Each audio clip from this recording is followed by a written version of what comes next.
Act 1 of Ghosts, a family drama in 3 acts, by Henrik Ibsen, translated by William Archer. The action takes place at Mrs. Alving's country house, beside one of the large fjords in western Norway. Act 1. A spacious garden room with 1 door to the left and 2 doors to the right. In the middle of the room a round table, with chairs about it. On the table lie books, periodicals, and newspapers. In the foreground, to the left, a window, and by it a small sofa, with a work-table in front of it.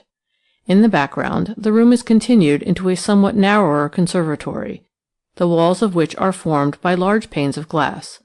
In the right-hand wall of the conservatory is a door leading down into the garden.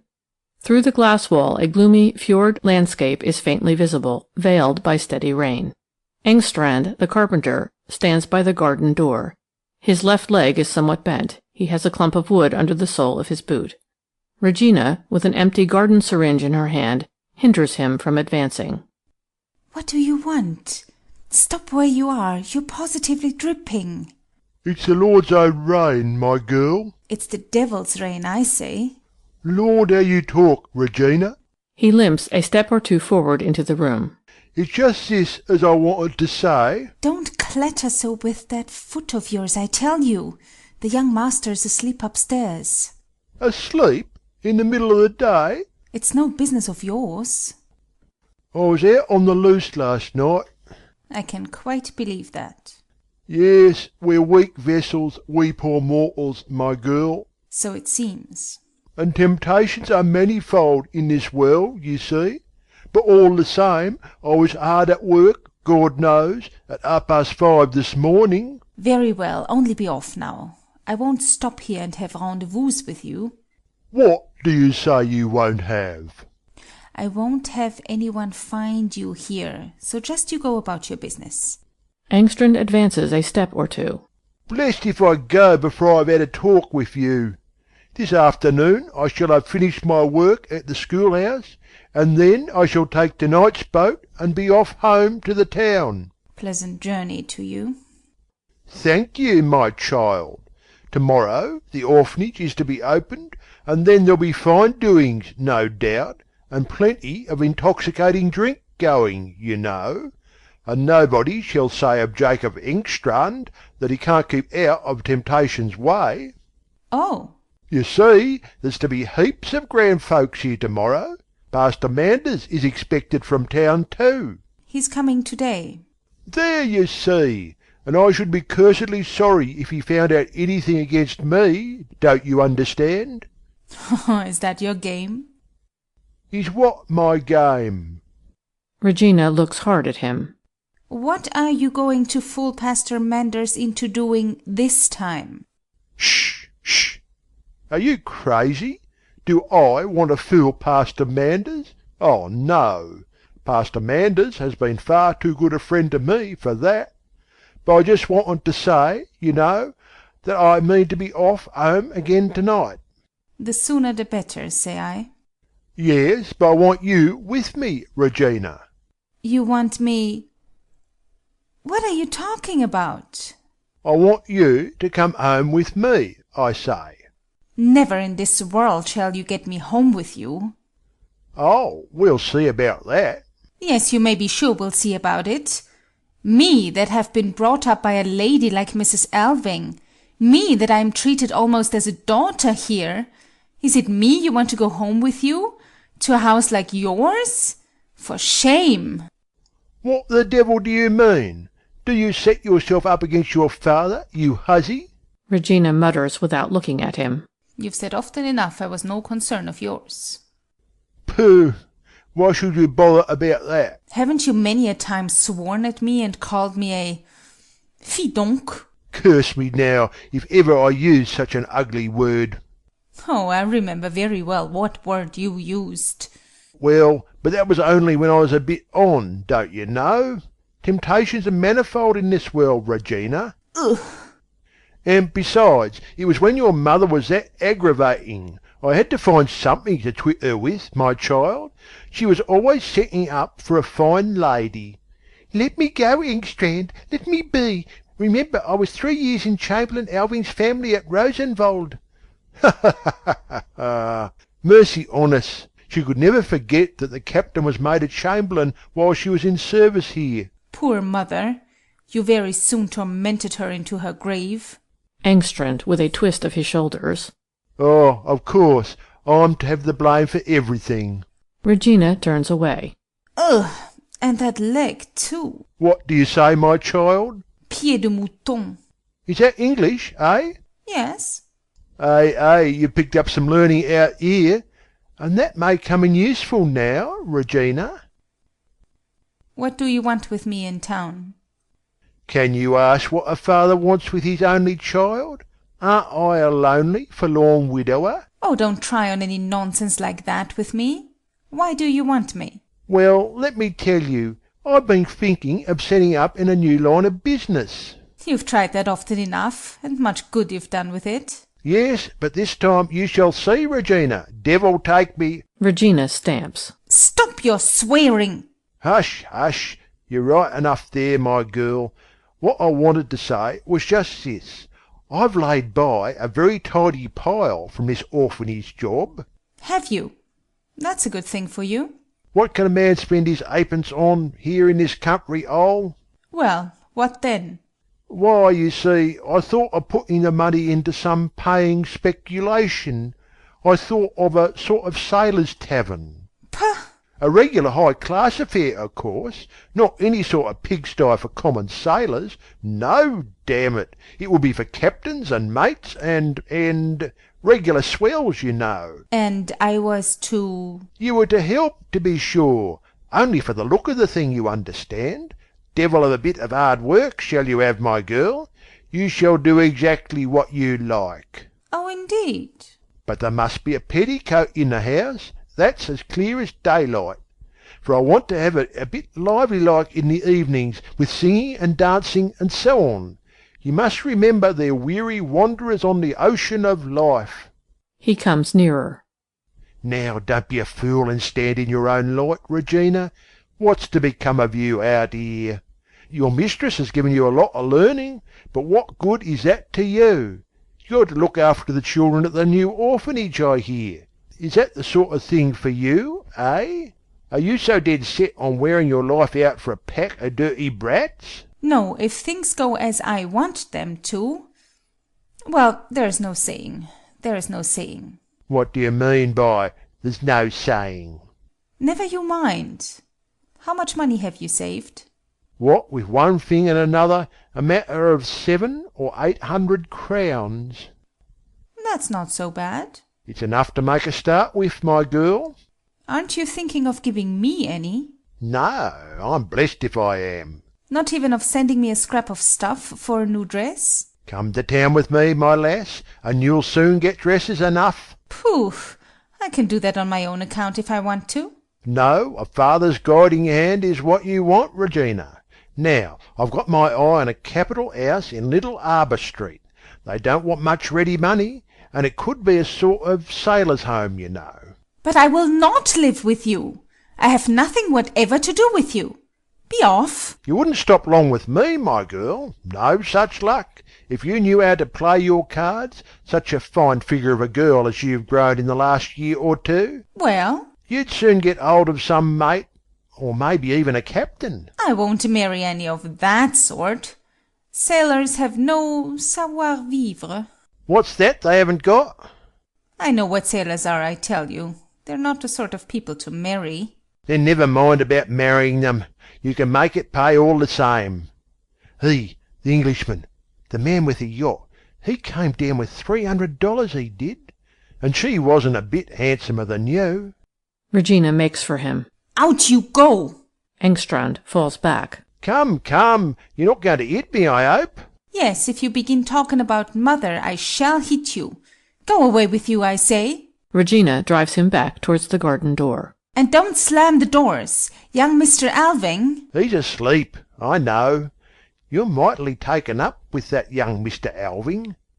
Oh, you don't mean to say it's him as... Be off this minute. You're crazy, I tell you. No, not that way. There comes Pastor Manders. Down the kitchen stairs with you.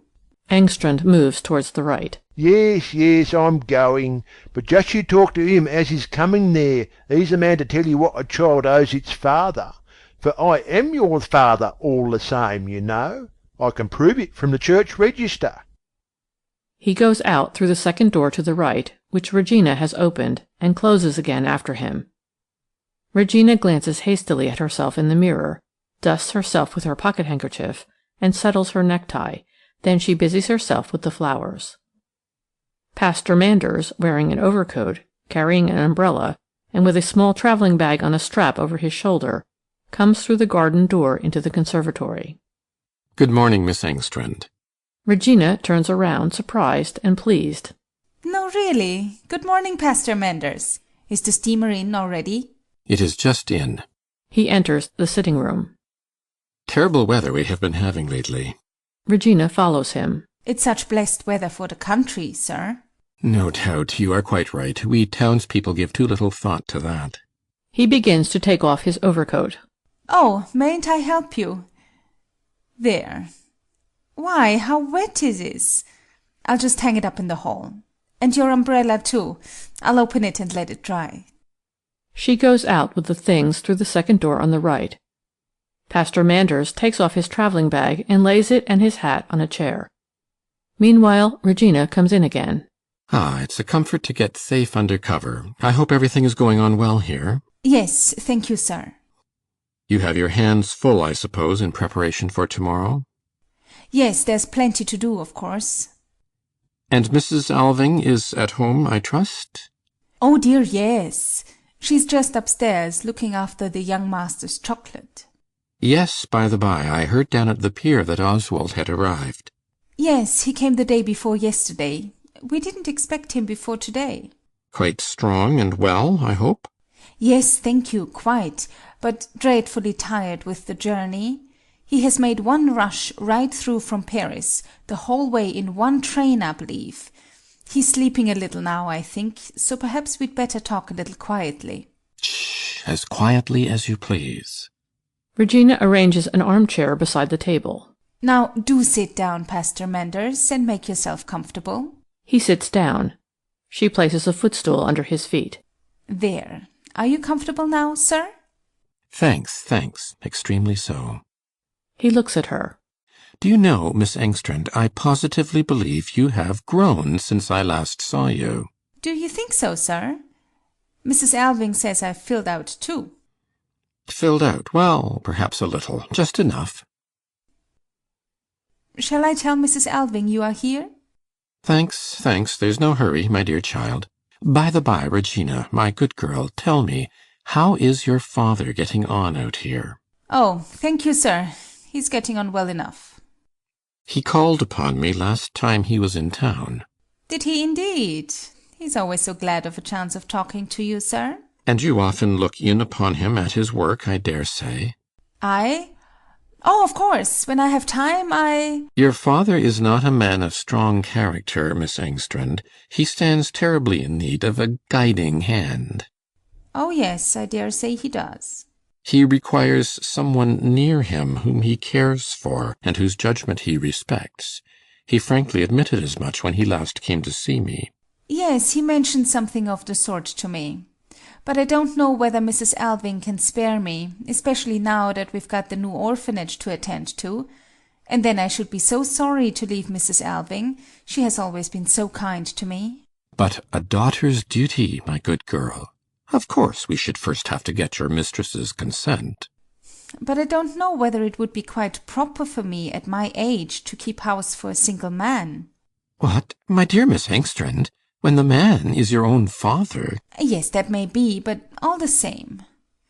Now, if it were in a thoroughly nice house and with a real gentleman... Why, my dear Regina... One I could love and respect and be a daughter to... Yes, but my dear good child... Then should I be glad to go to town. It's very lonely out here. You know yourself, sir, what it is to be alone in the world. And I can assure you I am both quick and willing. Don't you know of any such place for me, sir? I? No, certainly not. But dear, dear sir, do remember me if... Manders rises. Yes, yes, certainly, Miss Engstrand. For if I... Will you be so good as to tell your mistress I am here?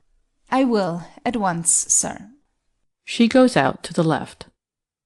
Manders paces the room 2 or 3 times, stands a moment in the background with his hands behind his back, and looks out over the garden.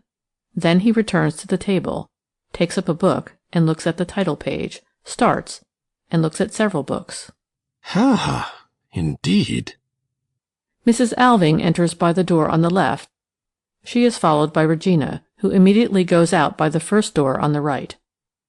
Mrs. Alving holds out her hand. Welcome, my dear pastor. How do you do, Mrs. Alving? Here I am, as I promised. Always punctual to the minute. You may believe it was not so easy for me to get away, with all the boards and committees I belong to. That makes it all the kinder of you to come so early. Now we can get through our business before dinner. But where's your portmanteau? I left it down at the inn. I shall sleep there tonight. Mrs. Alving suppresses a smile. Are you really not to be persuaded even now to pass the night under my roof? No, no, Mrs. Alving. Many thanks. I shall stay at the inn, as usual. It is so conveniently near the landing stage. Well, you must have your own way. But I really should have thought we 2 old people— Now you are making fun of me. Ah, you're naturally in great spirits today, what with tomorrow's festival and Oswald's return. Yes, you can think what a delight it is to me. It's more than 2 years since he was home last. And now he has promised to stay with me all the winter. Has he really? That is very nice and dutiful of him, for I can well believe that life in Rome and Paris has very different attractions from any we can offer here. Ah, but here he has his mother, you see. My own darling boy. He hasn't forgotten his old mother. It would be grievous indeed if absence and absorption in art and that sort of thing were to blunt his natural feelings. Yes, you may well say so. But there's nothing of that sort to fear with him. I'm quite curious to see whether you will know him again. He'll be down presently. He's upstairs just now, resting a little on the sofa. But do sit down, my dear pastor. Thank you. Are you quite at liberty? Certainly. She sits by the table. Very well, then let me show you. He goes to the chair where his travelling bag lies, takes out a packet of papers, sits down on the opposite side of the table, and tries to find a clear space for the papers. Now, to begin with, here is— Tell me, Mrs. Alving, how do these books come to be here? These books? They are books I am reading. Do you read this sort of literature? Certainly I do. Do you feel better or happier for such reading? I feel, so to speak, more secure. That is strange. How do you mean? Well, I seem to find explanation and confirmation of all sorts of things I myself have been thinking. For that is the wonderful part of it, Pastor Manders. There is really nothing new in these books, nothing but what most people think and believe.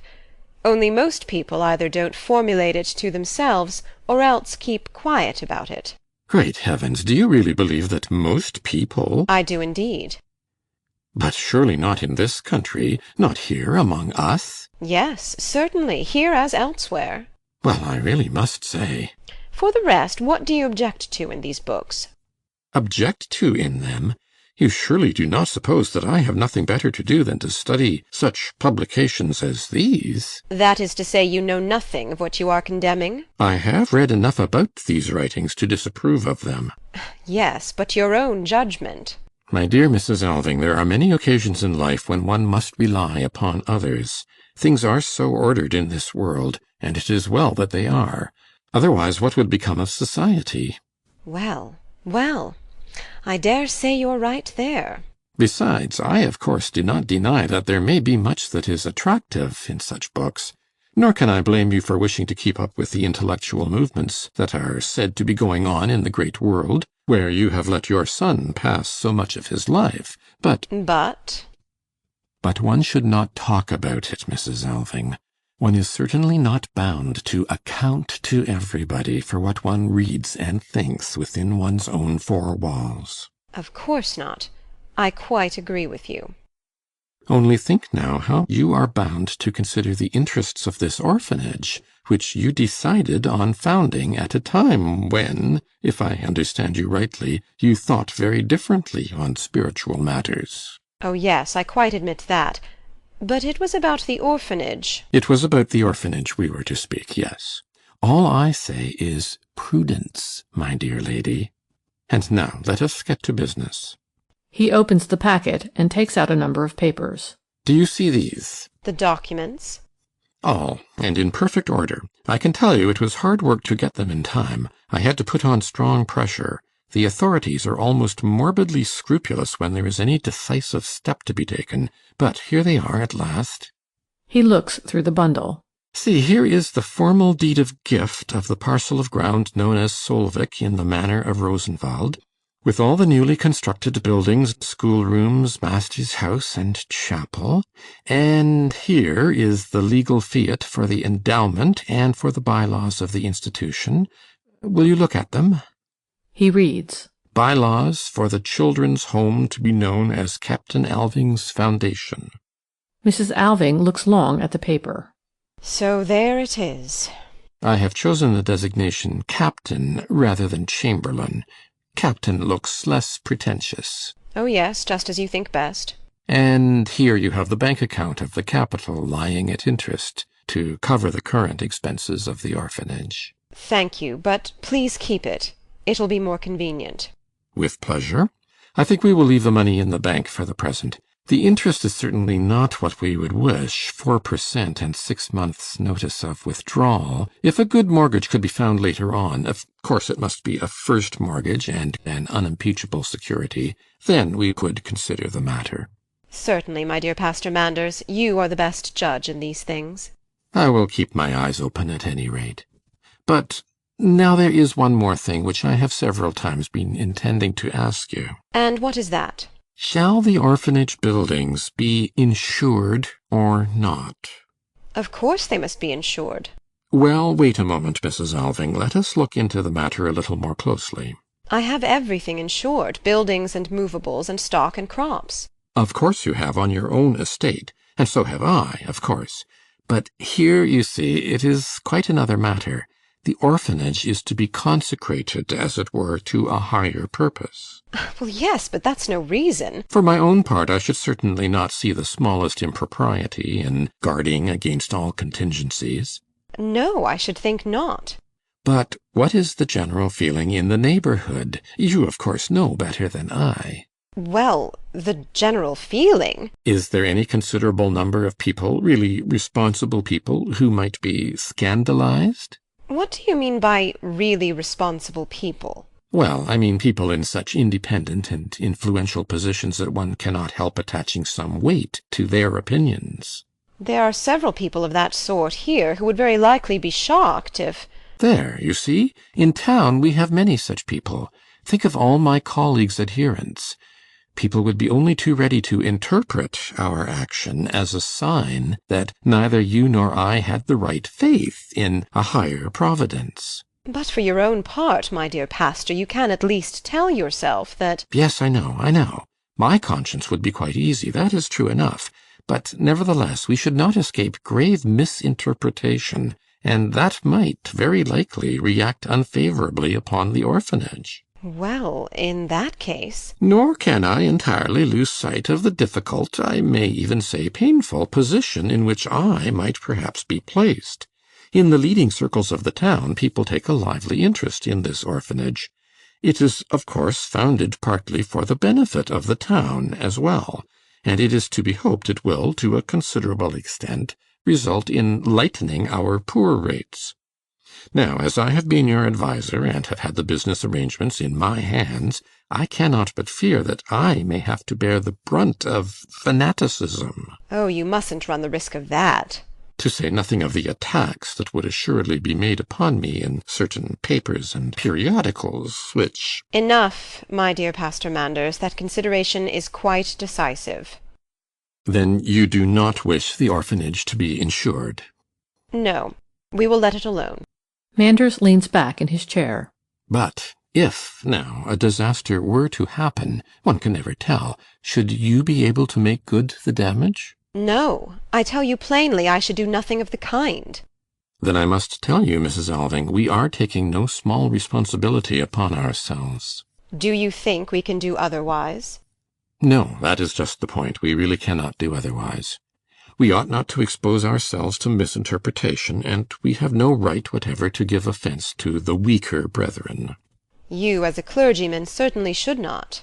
I really think, too, we may trust that such an institution has fortune on its side, in fact, that it stands under a special providence. Let us hope so, Pastor Manders. Then we will let it take its chance. Yes, certainly. Very well, so be it. He makes a note. Then no insurance. It's odd that you should just happen to mention the matter today. I have often thought of asking you about it. For we very nearly had a fire down there yesterday. You don't say so. Oh, it was a trifling matter. A heap of shavings had caught fire in the carpenter's workshop. Where Engstrand works? Yes, they say he's often very careless with matches. He has so much on his mind, that man, so many things to fight against. Thank God, he is now striving to lead a decent life, I hear. Indeed? Who says so? He himself assures me of it, and he is certainly a capital workman. Oh, yes, so long as he's sober. Ah, that melancholy weakness. But he is often driven to it by his injured leg, he says. Last time he was in town, I was really touched by him. He came and thanked me so warmly for having got him work here, so that he might be near Regina. He doesn't see much of her. Oh, yes, he has a talk with her every day. He told me so himself. Well, it may be so.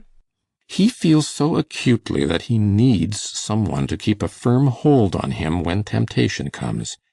That is what I cannot help liking about Jacob Engstrand. He comes to you so helplessly, accusing himself and confessing his own weakness. The last time he was talking to me, believe me, Mrs. Alving, supposing it were a real necessity for him to have Regina home again. Mrs. Alving rises hastily. Regina? You must not set yourself against it. Indeed, I shall set myself against it. And besides, Regina is to have a position in the orphanage. But after all, remember, he is her father. Oh, I know very well what sort of a father he has been to her. No, she shall never go to him with my good will. Manders rises. My dear lady, don't take the matter so warmly. You sadly misjudge poor Engstrand. You seem to be quite terrified. It makes no difference. I have taken Regina into my house, and there she shall stay. She listens. Hush, my dear Mr. Manders, say no more about it. Her face lights up with gladness. Listen, there is Oswald coming downstairs. Now we'll think of no one but him. Oswald Alving, in a light overcoat, hat in hand, and smoking a large meerschaum, enters by the door on the left. He stops in the doorway. Oh, I beg your pardon. I thought you were in the study. He comes forward. Good morning, Pastor Manders. Manders stares. Ah, how strange. Well, now, what do you think of him, Mr. Manders? Can it really be? Yes, it's really the prodigal son, sir. My dear young friend. Well then, the lost sheep found. Oswald is thinking of the time when you were so much opposed to his becoming a painter. To our human eyes, many a step seems dubious, which afterwards proves. Manders wrings his hand. But first of all, welcome home. Do not think, my dear Oswald, I suppose I may call you by your Christian name? What else should you call me? Very good. What I wanted to say was this. My dear Oswald, you must not think that I utterly condemn the artist's calling. I have no doubt there are many who can keep their inner self unharmed in that profession as in any other. Let us hope so. Mrs. Alving beams with delight. I know one who has kept both his inner and his outer self unharmed. Just look at him, Mr. Manders. Oswald moves restlessly about the room. Yes, yes, my dear mother, let's say no more about it. Why, certainly, that is undeniable. And you have begun to make a name for yourself already. The newspapers have often spoken of you most favourably. Just lately, by the by, I fancy I haven't seen your name quite so often. Oswald replies from up in the conservatory. I haven't been able to paint so much lately. Even a painter needs a little rest now and then. No doubt, no doubt. And meanwhile he can be preparing himself and mustering his forces for some great work. Yes. Mother, will dinner soon be ready? In less than half an hour. He has a capital appetite, thank God. And a taste for tobacco, too. I found my father's pipe in my room. Aha, then that accounts for it. For what? When Oswald appeared there in the doorway with the pipe in his mouth, I could have sworn I saw his father, large as life. No, really? Oh, how can you say so? Oswald takes after me. Yes, but there is an expression about the corners of the mouth, something about the lips, that reminds one exactly of Alving, at any rate now that he is smoking. Not in the least. Oswald has rather a clerical curve about his mouth, I think. Yes, yes, some of my colleagues have much the same expression. But put your pipe away, my dear boy. I won't have smoking in here. Oswald does so. By all means. I only wanted to try it. For once I smoked it when I was a child. You? Yes. I was quite small at the time. I recollect I came up to father's room one evening when he was in great spirits. Oh, you can't recollect anything of those times. Yes, I recollect it distinctly. He took me on his knee and gave me the pipe. "Smoke, boy," he said. "Smoke away, boy." And I smoked as hard as I could until I felt I was growing quite pale, and the perspiration stood in great drops on my forehead. Then he burst out laughing heartily. That was most extraordinary. My dear friend, it's only something Oswald has dreamt. No, mother, I assure you I didn't dream it. For don't you remember this? You came and carried me into the nursery. Then I was sick, and I saw that you were crying. Did father often play such practical jokes? In his youth he overflowed with the joy of life. And yet he managed to do so much in the world. So much that was good and useful. Although he died so early. Yes, you have inherited the name of an energetic and admirable man, my dear Oswald Alving. No doubt it will be an incentive to you. It ought to, indeed. It was good of you to come home for the ceremony in his honour. I could do no less for my father. And I am to keep him so long. That is the best of all. You are going to pass the winter at home, I hear. My stay is indefinite, sir. But it's good to be home. Mrs. Alving beams. Yes, isn't it, dear? Manders looks sympathetically at him. You went out into the world early, my dear Oswald. I did. I sometimes wonder whether it wasn't too early. Oh, not at all. A healthy lad is all the better for it, especially when he's only a child. He oughtn't to hang on at home with his mother and father and get spoiled. That is a very disputable point, Mrs. Alving. A child's proper place is and must be the home of his fathers. There I quite agree with you, Pastor Manders. Only look at your own son. There's no reason why we should not say it in his presence. What has the consequence been for him? He is 6 or 7 and 20, and has never had the opportunity of learning what a well-ordered home really is. I beg your pardon, Pastor. There you're quite mistaken. Indeed? I thought you had lived almost exclusively in artistic circles. So I have. And chiefly among the younger artists. Yes, certainly. But I thought few of those young fellows could afford to set up house and support a family. There are many who cannot afford to marry, sir. Yes, that is just what I say. But they may have a home for all that. And several of them have, as a matter of fact. And very pleasant, well-ordered homes they are, too. Mrs. Alving follows with breathless interest, nods, but says nothing. But I'm not talking of bachelor's quarters. By a home, I understand the home of a family, where a man lives with his wife and children. Yes, or with his children, and the children's mother. Manders starts, clasps his hands. But, good heavens! Well? Lives with his children's mother? Yes, would you have him turn his children's mother out of doors? Then it is illicit relations you are talking of. Irregular marriages, as people call them. I have never noticed anything particularly irregular about the life these people lead. But how is it possible that a young man or young woman with any decency of feeling can endure to live that way in the eyes of all the world? What are they to do? A poor young artist, a poor girl? Marriage costs a great deal. What are they to do? What are they to do? Let me tell you, Mr. Alving, what they ought to do. They ought to exercise self-restraint from the first. That is what they ought to do. That doctrine will scarcely go down with warm-blooded young people who love each other. No, scarcely. How can the authorities tolerate such things? Allow them to go on in the light of day. He confronts Mrs. Alving. Had I not cause to be deeply concerned about your son, in circles where open immorality prevails, and has even a sort of recognized position? Let me tell you, sir, that I have been in the habit of spending nearly all my Sundays in one or two such irregular homes. Sunday, of all days. Isn't that the day to enjoy oneself? Well, never have I heard an offensive word, and still less have I witnessed anything that could be called immoral. No, do you know when and where I have come across immorality in artistic circles? No, thank heaven, I don't. Well then, allow me to inform you. I have met with it when one or other of our pattern husbands and fathers has come to Paris to have a look round on his own account, and has done the artists the honour of visiting their humble haunts.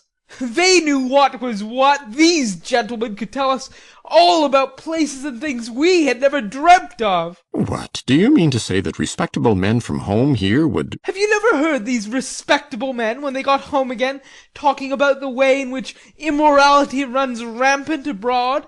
Yes, no doubt. I have too. Well, you may take their word for it. They know what they're talking about. Oswald presses his hands to his head. Oh, that great, free, glorious life out there should be defiled in such a way. You mustn't get excited, Oswald. It's not good for you. Yes, you're quite right, Mother. It's bad for me, I know. You see, I'm wretchedly worn out. I shall go for a little turn before dinner. Excuse me, Pastor, I know you can't take my point of view, but I couldn't help speaking out. He goes out by the second door to the right. My poor boy. You may well say so, and this is what he has come to. Mrs. Alving looks at him silently. Manders walks up and down. He called himself the prodigal son. Alas, alas. Mrs. Alving continues looking at him. And what do you say to all this? I say that Oswald was right in every word. Manders stands still. Right, right, in such principles. Here in my loneliness I have come to the same way of thinking, Pastor Manders, but I have never dared to say anything. Well, now my boy shall speak for me. You are greatly to be pitied, Mrs. Alving. But now I must speak seriously to you, and now it is no longer your business manager and adviser, your own and your husband's early friend, who stands before you. It is the priest who stood before you in the moment of your life when you had gone farthest astray. And what has the priest to say to me? I will first stir up your memory a little. The moment is well chosen. Tomorrow will be the 10th anniversary of your husband's death. Tomorrow the memorial in his honour will be unveiled. Tomorrow I shall have to speak to the whole assembled multitude. But today I will speak to you alone.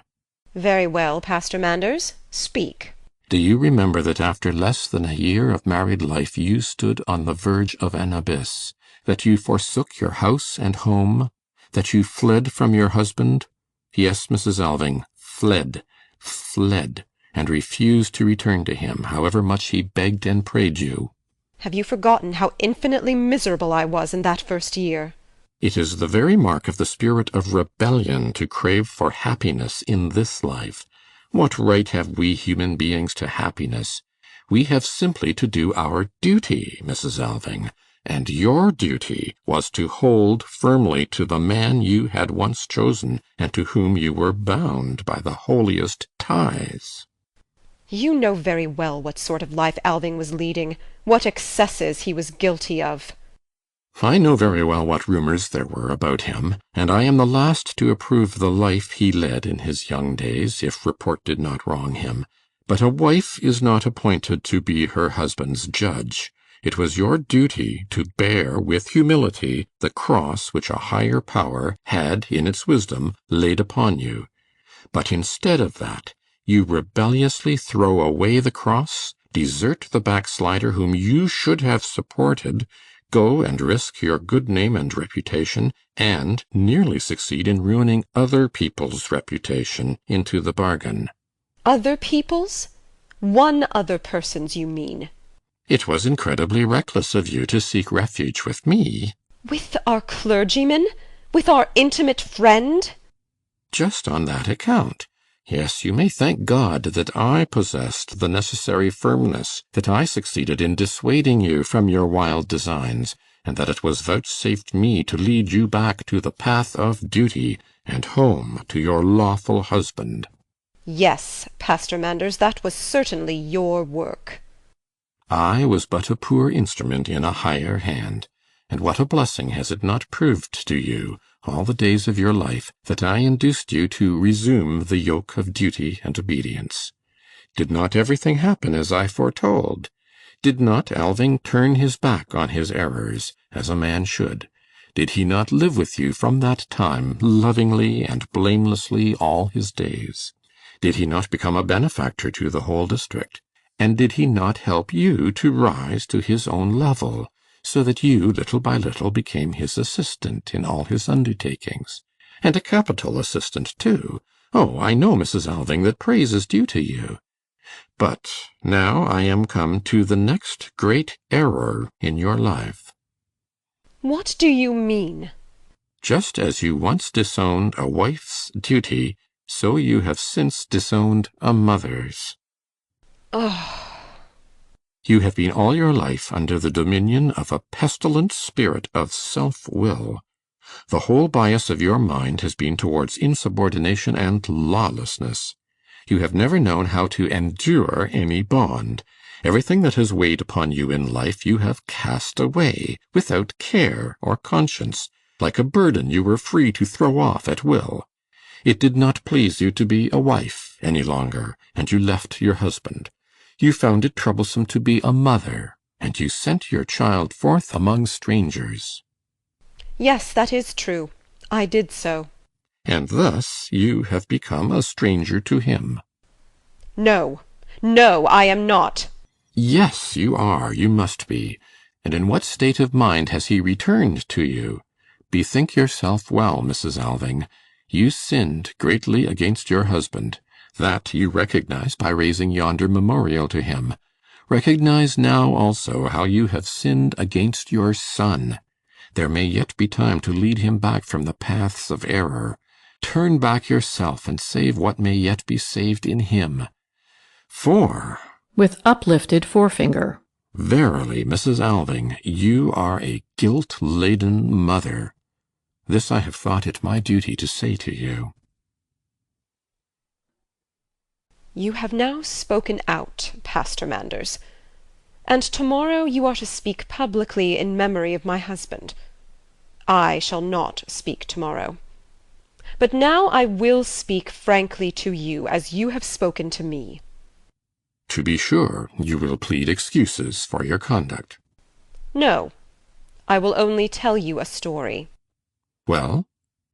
All that you have just said about my husband and me, and our life after you had brought me back to the path of duty, as you called it, about all that you know nothing from personal observation. From that moment, you, who had been our intimate friend, never set foot in our house again. You and your husband left the town immediately after. Yes, and in my husband's lifetime you never came to see us. It was business that forced you to visit me when you undertook the affairs of the orphanage. Helen, if that is meant as a reproach, I would beg you to bear in mind the regard you owed to your position, yes, and that I was a runaway wife. One can never be too cautious with such unprincipled creatures. My dear Mrs. Alving, you know that is an absurd exaggeration. Well, well, suppose it is. My point is that your judgment as to my married life is founded upon nothing but common knowledge and report. I admit that. What then? Well, then, Pastor Manders, I will tell you the truth. I have sworn to myself that one day you should know it, you alone. What is the truth, then? The truth is that my husband died just as dissolute as he had lived all his days. Manders feels after a chair. What do you say? After 19 years of marriage, as dissolute, in his desires at any rate, as he was before you married us. And those wild oats, those irregularities, those excesses, if you like, you call a dissolute life? Our doctor used the expression. I do not understand you. You need not. It almost makes me dizzy. Your whole married life, the seeming union of all these years, was nothing more than a hidden abyss? Neither more nor less. Now you know it. This is inconceivable to me. I cannot grasp it. I cannot realize it. But how was it possible to... How could such a state of things be kept secret? That has been my ceaseless struggle, day after day. After Oswald's birth, I thought Alving seemed to be a little better, but it did not last long. And then I had to struggle twice as hard, fighting as though for life or death, so that nobody should know what sort of man my child's father was. And you know what power Alving had of winning people's hearts. Nobody seemed able to believe anything but good of him. He was one of those people whose life does not bite upon their reputation. But at last, Mr. Manders, for you must know the whole story, the most repulsive thing of all happened. More repulsive than what you have told me? I had gone on bearing with him, although I knew very well the secrets of his life out of doors. But when he brought the scandal within our own walls... Impossible. Here? Yes, here, in our own home. It was there. She points toward the first door on the right. In the dining room that I first came to know of it. I was busy with something in there, and the door was standing ajar. I heard our housemaid come up from the garden with water for those flowers. Well? Soon after, I heard Alving come in too. I heard him say something softly to her. And then I heard...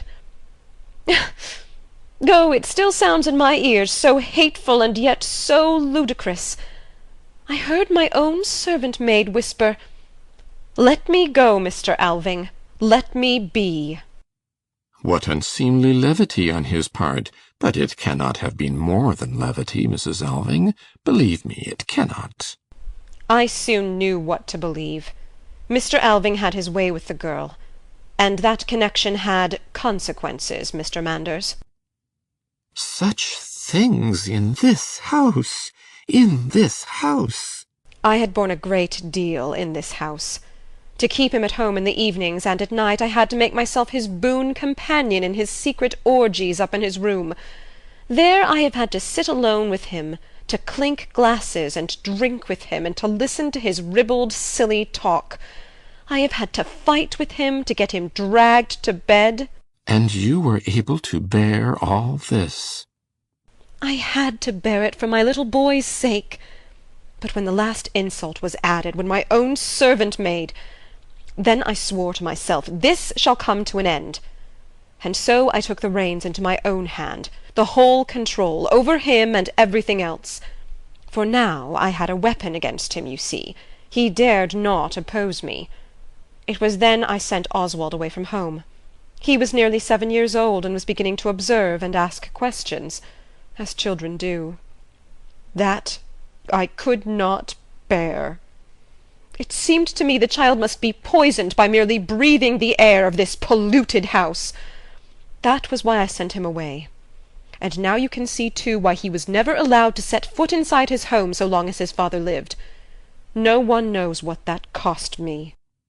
You have indeed had a life of trial. I could never have borne it if I had not had my work.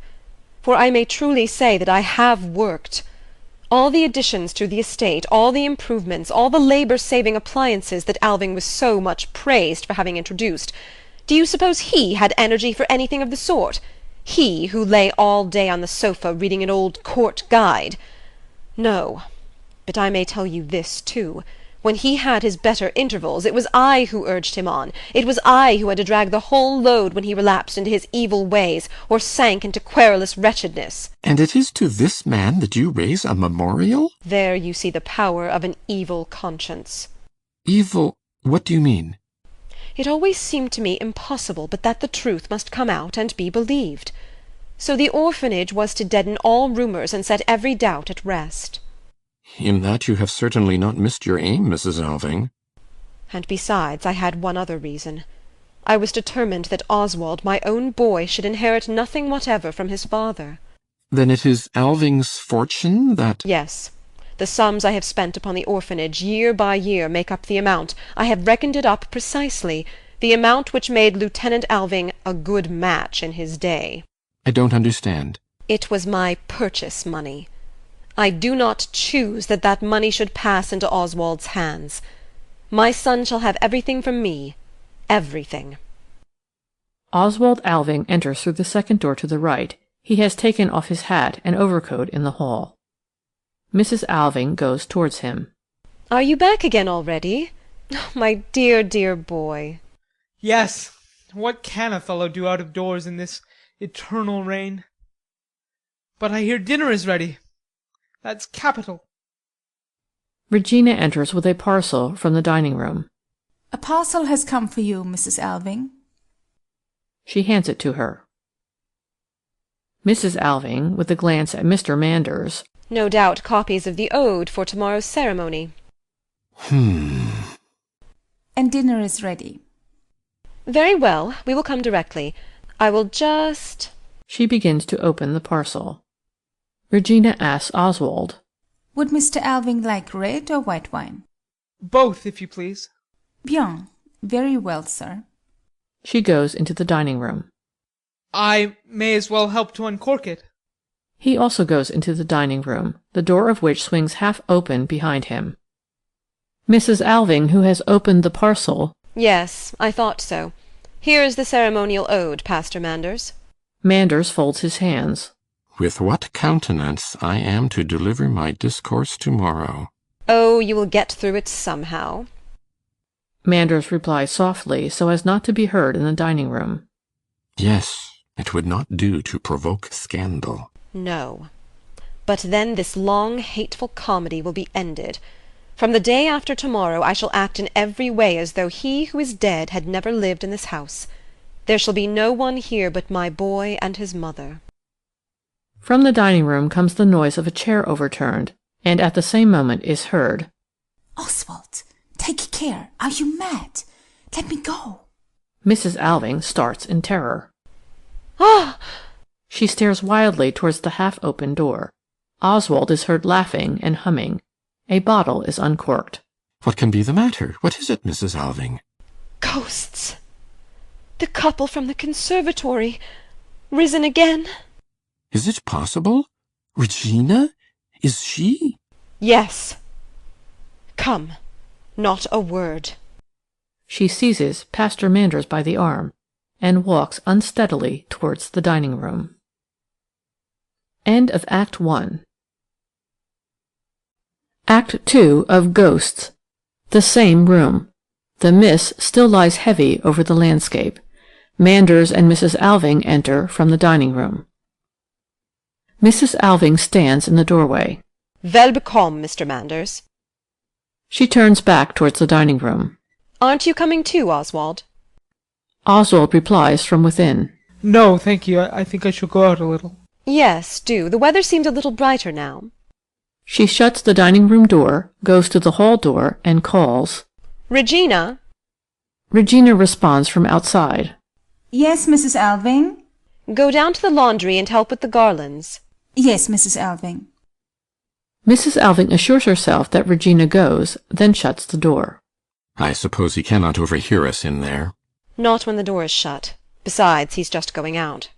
I am still quite upset. I don't know how I could swallow a morsel of dinner. Mrs. Alving, controlling her nervousness, walks up and down.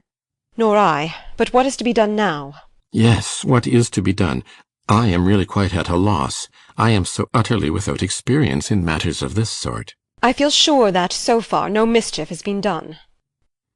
No, heaven forbid, but it is an unseemly state of things, nevertheless. It is only an idle fancy on Oswald's part, you may be sure of that. Well, as I say, I am not accustomed to affairs of the kind, but I should certainly think— Out of the house she must go, and that immediately. That is as clear as daylight. Yes, of course she must. But where to? It would not be right to— Where to? Home, to her father, of course. To whom, did you say? To her. But then Engstrand is not. Good God, Mrs. Alving, it's impossible. You must be mistaken, after all. Unfortunately, there is no possibility of mistake.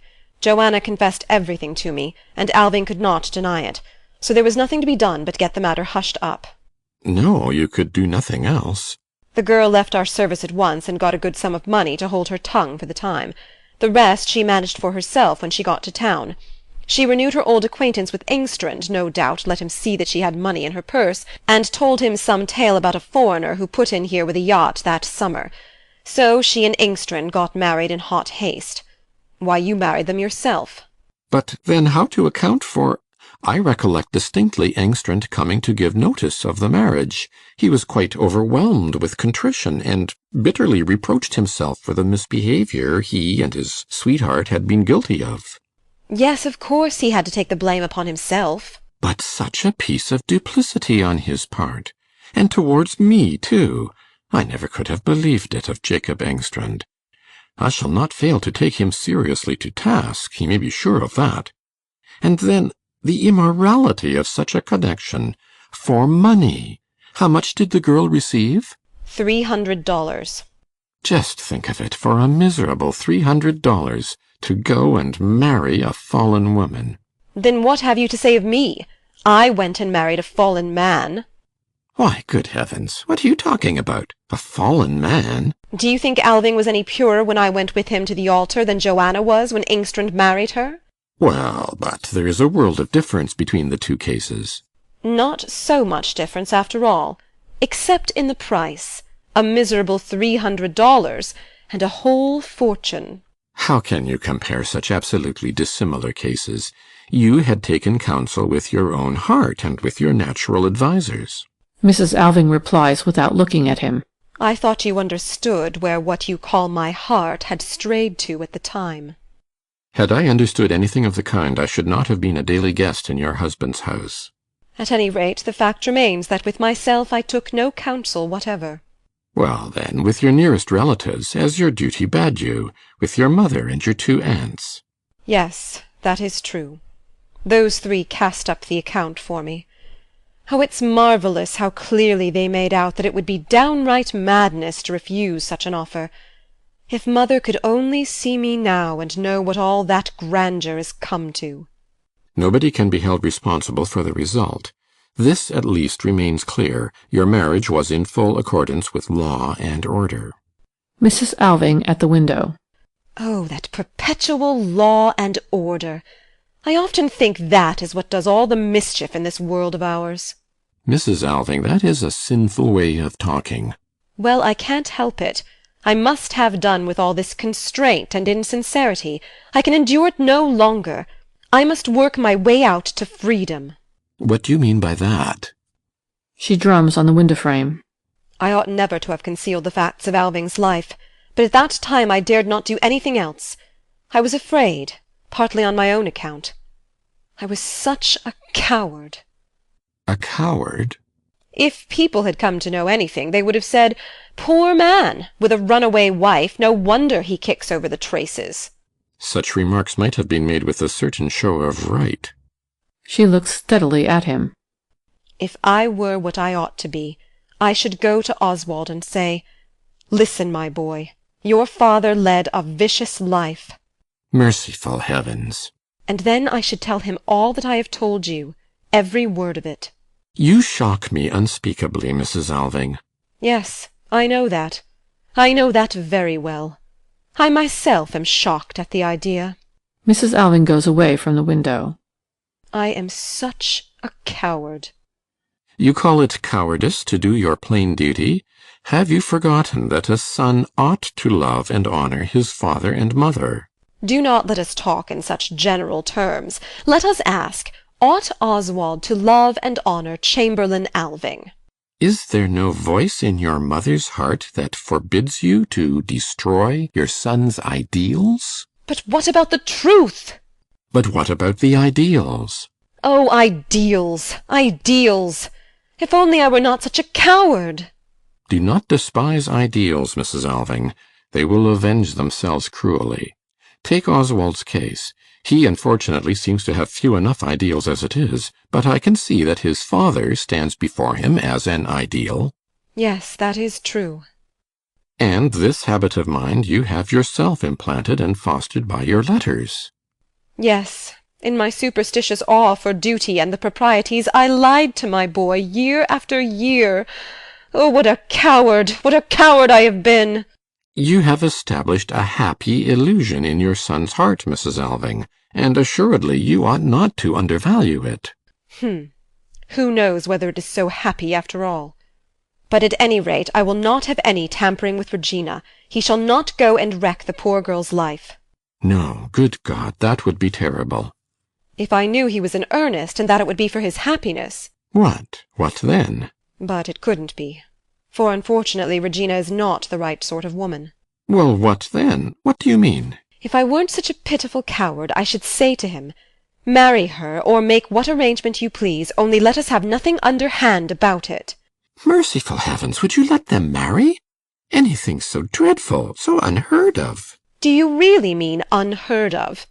Frankly, Pastor Manders, do you suppose that throughout the country there are not plenty of married couples as closely kin as they? I don't in the least understand you. Oh, yes, indeed you do. Ah, you are thinking of the possibility that, alas, yes, family life is certainly not always so pure as it ought to be, but in such a case as you point to, one can never know, at least with any certainty. Here, on the other hand, that you, a mother, can think of letting your son— But I cannot. I wouldn't for anything in the world. That is precisely what I am saying. No, because you are a coward, as you put it. But if you were not a coward, then, good God, a connection so shocking. So far as that goes, they say we are all sprung from connections of that sort. And who is it that arranged the world so, Pastor Manders? Questions of that kind I must decline to discuss with you, Mrs. Alving. You are far from being in the right frame of mind for them. But that you dare to call your scruples cowardly— Let me tell you what I mean. I am timid and faint-hearted because of the ghosts that hang about me, and that I can never quite shake off. What do you say hangs about you? Ghosts. When I heard Regina and Oswald in there, it was as though ghosts rose up before me. But I almost think we are all of us ghosts, Pastor Manders. It is not only what we have inherited from our father and mother that walks in us. It is all sorts of dead ideas, and lifeless old beliefs, and so forth. They have no vitality, but they cling to us all the same, and we cannot shake them off. Whenever I take up a newspaper, I seem to see ghosts gliding between the lines. There must be ghosts all the country over, as thick as the sands of the sea. And then we are one and all so pitifully afraid of the light. Aha! Here we have the fruits of your reading, and pretty fruits they are, upon my word. Oh, those horrible, revolutionary, free-thinking books. You are mistaken, my dear pastor. It was yourself who set me thinking, and I thank you for it with all my heart. I? Yes, when you forced me under the yoke of what you called duty and obligation, when you lauded as right and proper what my whole soul rebelled against as something loathsome. It was then that I began to look into the seams of your doctrines. I wanted only to pick at a single knot, but when I had got that undone, the whole thing ravelled out. And then I understood that it was all machine-sewn. And was that the upshot of my life's hardest battle? Call it rather your most pitiful defeat. It was my greatest victory, Helen, the victory over myself. It was a crime against us both. When you went astray and came to me crying, "Here I am, take me," I commanded you, saying, "Woman, go home to your lawful husband." Was that a crime? Yes, I think so. We two do not understand each other. Not now, at any rate. Never, never in my most secret thoughts have I regarded you otherwise than as another's wife. Oh, indeed? Helen! People so easily forget their past selves. I do not. I am what I always was. Well, Well, well, don't let us talk of old times any longer. You are now over head and ears in boards and committees, and I am fighting my battle with ghosts, both within me and without. Those without I shall help you to lay. After all the terrible things I have heard from you today, I cannot in conscience permit an unprotected girl to remain in your house. Don't you think the best plan would be to get her provided for? I mean by a good marriage. No doubt. I think it would be desirable for her in every respect. Regina is now at the age when, of course, I don't know much about these things, but— Regina matured very early. Yes, I thought so. I have an impression that she was remarkably well developed physically when I prepared her for confirmation. But in the meantime she ought to be at home, under her father's eye. Ah, but Engstrand is not. That he could so hide the truth from me. A knock at the door into the hall. Who can this be? Come in. Engstrand enters in his Sunday clothes and stands in the doorway. I humbly beg your pardon, but— Ah, Is that you, Engstrand? There was none of the servants about, so I took the great liberty of just knocking. Oh, very well. Come in. Do you want to speak to me? He comes in. No, I'm obliged to you, ma'am. It was with his reverence I wanted to have a word or two. Manders walks up and down the room. Ah, indeed. You want to speak to me, do you? Yes, I'd like so terrible much to— Manders stops in front of him. Well, may I ask what you want? Well, it was just this, your reverence. We've been paid off down yonder, my grateful thanks to you, ma'am, and now everything's finished. I've been thinking it would be but right and proper if we, that have been working so honestly together all this time, well, I was thinking we ought to end up with a little prayer meeting tonight. A prayer meeting? Down at the orphanage? Oh, if your reverence doesn't think it proper— Oh, yes, I do, but— I've been in the habit of offering up a little prayer in the evenings myself. Have you? Yes, every now and then, just a little edification in a manner of speaking. But I'm a poor common man, and have little enough gift, God help me. And so I thought, as the Reverend Mr. Manders happened to be here, I'd— Well, you see, Engstrand, I have a question to put to you first. Are you in the right frame of mind for such a meeting? Do you feel your conscience clear and at ease? Oh, God help us, your reverence. We better not talk about conscience. Yes, that is just what we must talk about. What have you to answer? Why, a man's conscience, it can be bad enough now and then. Ah, you admit that. Then perhaps you will make a clean breast of it and tell me the real truth about Regina. Mr. Manders. Please allow me. About Regina? Lord, what a turn you gave me. He looks at Mrs. Alving. There's nothing wrong about Regina, is there? We will hope not. But I mean, what is the truth about you and Regina? You pass for her father, eh?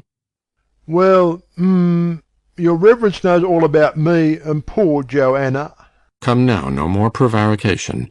Your wife told Mrs. Alving the whole story before quitting her service. Well then, Now, did she really? You see, we know you now, Engstrand. And she swore and took her Bible oath? Did she take her Bible oath? No, she only swore, but she did it that solemn-like. And you have hidden the truth from me all these years, hidden it from me, who have trusted you without reserve in everything. Well, I can't deny it. Have I deserved this of you, Engstrand? Have I not always been ready to help you in word and deed, so far as it lay in my power? Answer me, have I not? It would have been a poor look-out for me many a time, but for the Reverend Mr. Manders. And this is how you reward me. You cause me to enter falsehoods in the church register, and you withhold from me, year after year, the explanations you owed alike to me and to the truth. Your conduct has been wholly inexcusable, Engstrand, and from this time forward I have done with you. Yes, I suppose there's no help for it. How can you possibly justify yourself? Who could ever have thought she'd have gone and made bad worse by talking about it? Will your reverence just fancy yourself in the same trouble as poor Joanna? I? Lord bless you, I don't mean just exactly the same, but I mean if your reverence have anything to be ashamed of in the eyes of the world, as the saying goes, we menfolk oughtn't to judge a poor woman too hardly, your reverence. I am not doing so. It is you I am reproaching. Might I make so bold as to ask your reverence a bit of a question? Yes, if you want to. Isn't it right and proper for a man to raise up the fallen? Most certainly it is. And isn't a man bound to keep his sacred word? Why, of course he is, but... When Joanna got into trouble through that Englishman, or it might have been an American or a Russian, as they call them, well, you see, she came down into the town. Poor thing, she'd sent me about my business once or twice before, for she couldn't bear the sight of anything as wasn't handsome, and I'd got this damaged leg of mine. Your reverence recollects how I ventured up into a dancing saloon where seafaring men was carrying on with drink and devilry, as the saying goes, and then, when I was for giving them a bit of an admonition to lead a new life... Mrs. Alving, still at the window. I know all about that, Engstrand. The ruffians threw you downstairs. You have told me of the affair already. Your infirmity is an honour to you. I'm not puffed up about it, your reverence. But what I wanted to say was that when she came and confessed all to me, with weeping and gnashing of teeth, I can tell your reverence, I was sore at heart to hear it. Were you indeed, Engstrand? Well, go on. So I says to her, the American is sailing about on the boundless sea, and as for you, Joanna, says I, you've committed a grievous sin, and you're a fallen creature. But Jacob Engstrand, says I, he's got 2 good legs to stand upon, he has. You see, your reverence, I was speaking figurative like. I understand quite well. Go on. Well, that was how I raised her up and made an honest woman of her, so as folks shouldn't get to know how she'd gone astray with foreigners. In all that you acted very well. Only I cannot approve of your stooping to take money. Money? I? Not a farthing. Manders turns inquiringly to Mrs. Alving. But... Oh, wait a minute. Now I recollect. Joanna did have a trifle of money, but I would have nothing to do with that. No, says I, that's mammon. That's the wages of sin. This dirty gold, or notes, or whatever it was, we'll just fling that back in the American's face, says I. But he was off and away over the stormy seas, your reverence. Was he really, my good fellow? He was indeed, sir. So Joanna and I, we agreed that the money should go to the child's education, and so it did, and I can account for every blessed farthing of it. Why, this alters the case considerably. That's just how it stands, your reverence, and I make so bold as to say, as I've been an honest father to Regina, so far as my poor strength went, for I'm but a weak vessel, worse luck. Well, well, my good fellow. All the same, I bear myself witness as I brought up the child and lived kindly with poor Joanna and ruled over my own house, as the Scripture has it. But it couldn't never enter my head to go to your reverence and puff myself up and boast because even the likes of me had done some good in the world. No, sir. When anything of that sort happens to Jacob Engstrand, he holds his tongue about it. It don't happen so terrible often, I dare say. And when I do come to see your reverence, I find a mortal deal that's wicked and weak to talk about. For I said it before, and I says it again, a man's conscience isn't always as clean as it might be. Give me your hand, Jacob Engstrand. Oh, Lord, your reverence! Come, no nonsense. He wrings his hand. There we are. And if I might humbly beg your reverence pardon? You, on the contrary, it is I who ought to beg your pardon. Lord, no, sir. Yes, assuredly, and I do it with all my heart. Forgive me for misunderstanding you. I only wish I could give you some proof of my hearty regret and of my goodwill towards you. Would your reverence do it? With the greatest pleasure. Well, then, here's the very chance. with the bit of money I saved here, I was thinking I might set up a sailor's home down in the town. You? Yes, it might be a sort of orphanage too, in a manner of speaking. There's such a many temptations for seafaring folk ashore. But in this home of mine, a man might feel like as he was under a father's eye, I was thinking. What do you say to this, Mrs. Alving? It isn't much as I've got to start with, Lord help me. But if I could only find a helping hand, why... Yes, we will look into the matter more closely. I entirely approve of your plan. But now, go before me and make everything ready, and get the candles lighted, so as to give the place an air of festivity. And then we will pass an edifying hour together, my good fellow, for now I quite believe you are in the right frame of mind. Yes, I trust I am. And so I'll say good-bye, ma'am, and thank you kindly, and take good care of Regina for me. Engstrand wipes a tear from his eye. Poor Joanna's child. Well, it's a queer thing now, but it's just like as if she growed into the very apple of my eye. It is indeed. He bows and goes out through the hall. Well, what do you say of that man now, Mrs. Alving? That was a very different account of matters, was it not? Yes, it certainly was. It only shows how excessively careful one ought to be in judging one's fellow creatures. But what a heartfelt joy it is to ascertain that one has been mistaken. Don't you think so? I think you are, and will always be, a great baby, Manders. I? Mrs. Alving lays her 2 hands upon his shoulders. And I say that I have half a mind to put my arms round your neck and kiss you. Manders steps back hastily. No, God bless me, what an idea. Mrs. Alving smiles. Oh, you needn't be afraid of me. Manders stands next to the table. You have sometimes such an exaggerated way of expressing yourself. Now let me just collect all the documents and put them in my bag. He does so. There, that's all right. And now, good-bye for the present. Keep your eyes open when Oswald comes back. I shall look in again later. He takes his hat and goes out through the hall door. Mrs. Alving sighs, looks for a moment out of the window, sets the room in order a little, and is about to go into the dining-room, but stops at the door with a half-suppressed cry. Oswald, are you still at table? Oswald replies from in the dining-room. I'm only finishing my cigar. I thought you had gone for a little walk. In weather such as this? A glass clinks. Mrs. Alving leaves the door open, and sits down with her knitting on the sofa by the window. Wasn't that Pastor Manders that went out just now? Yes, he went down to the orphanage. The glass and decanter clink again. Mrs. Alving gives a troubled glance.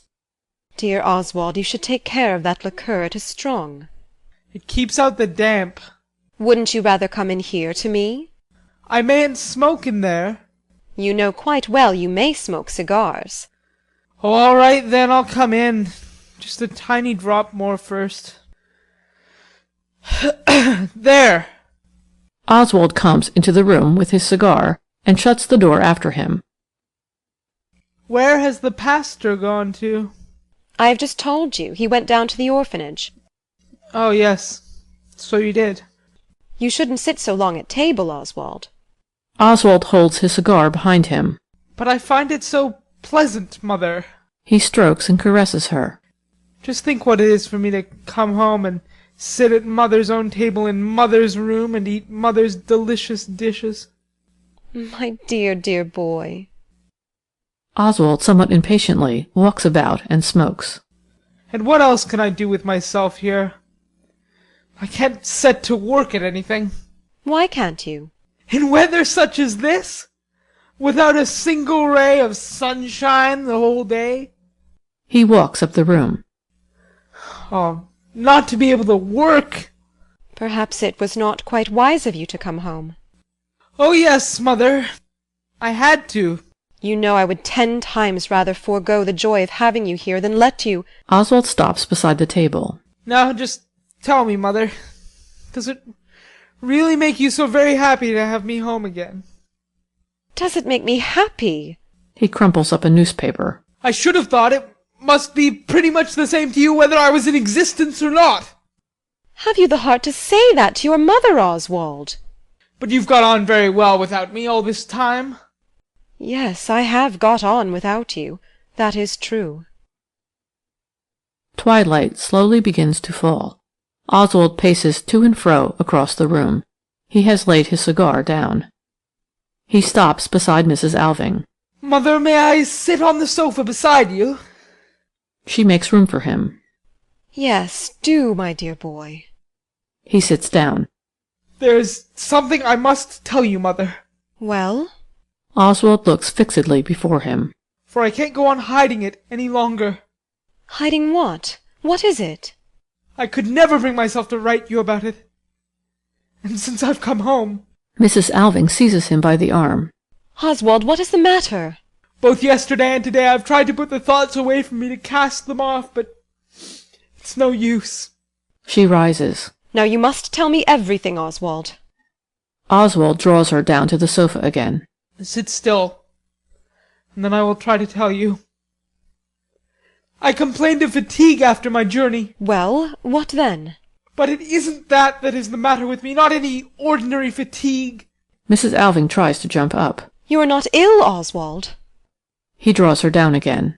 Oh, sit still, Mother, do take it quietly. I'm not downright ill either, not what is commonly called ill. He clasps his hands above his head. Mother, my mind is broken down. Ruined, I shall never be able to work again. With his hands before his face, he buries his head in her lap and breaks into bitter sobbing. Mrs. Alving goes white and trembling. Oswald, look at me. No, no, it's not true. He looks up with despair in his eyes. Never to be able to work again. Never, never, a living death! Mother, can you imagine anything so horrible? My poor boy, how has this horrible thing come upon you? Oswald sits upright again. That's just what I cannot possibly grasp or understand. I've never led a dissipated life in any respect.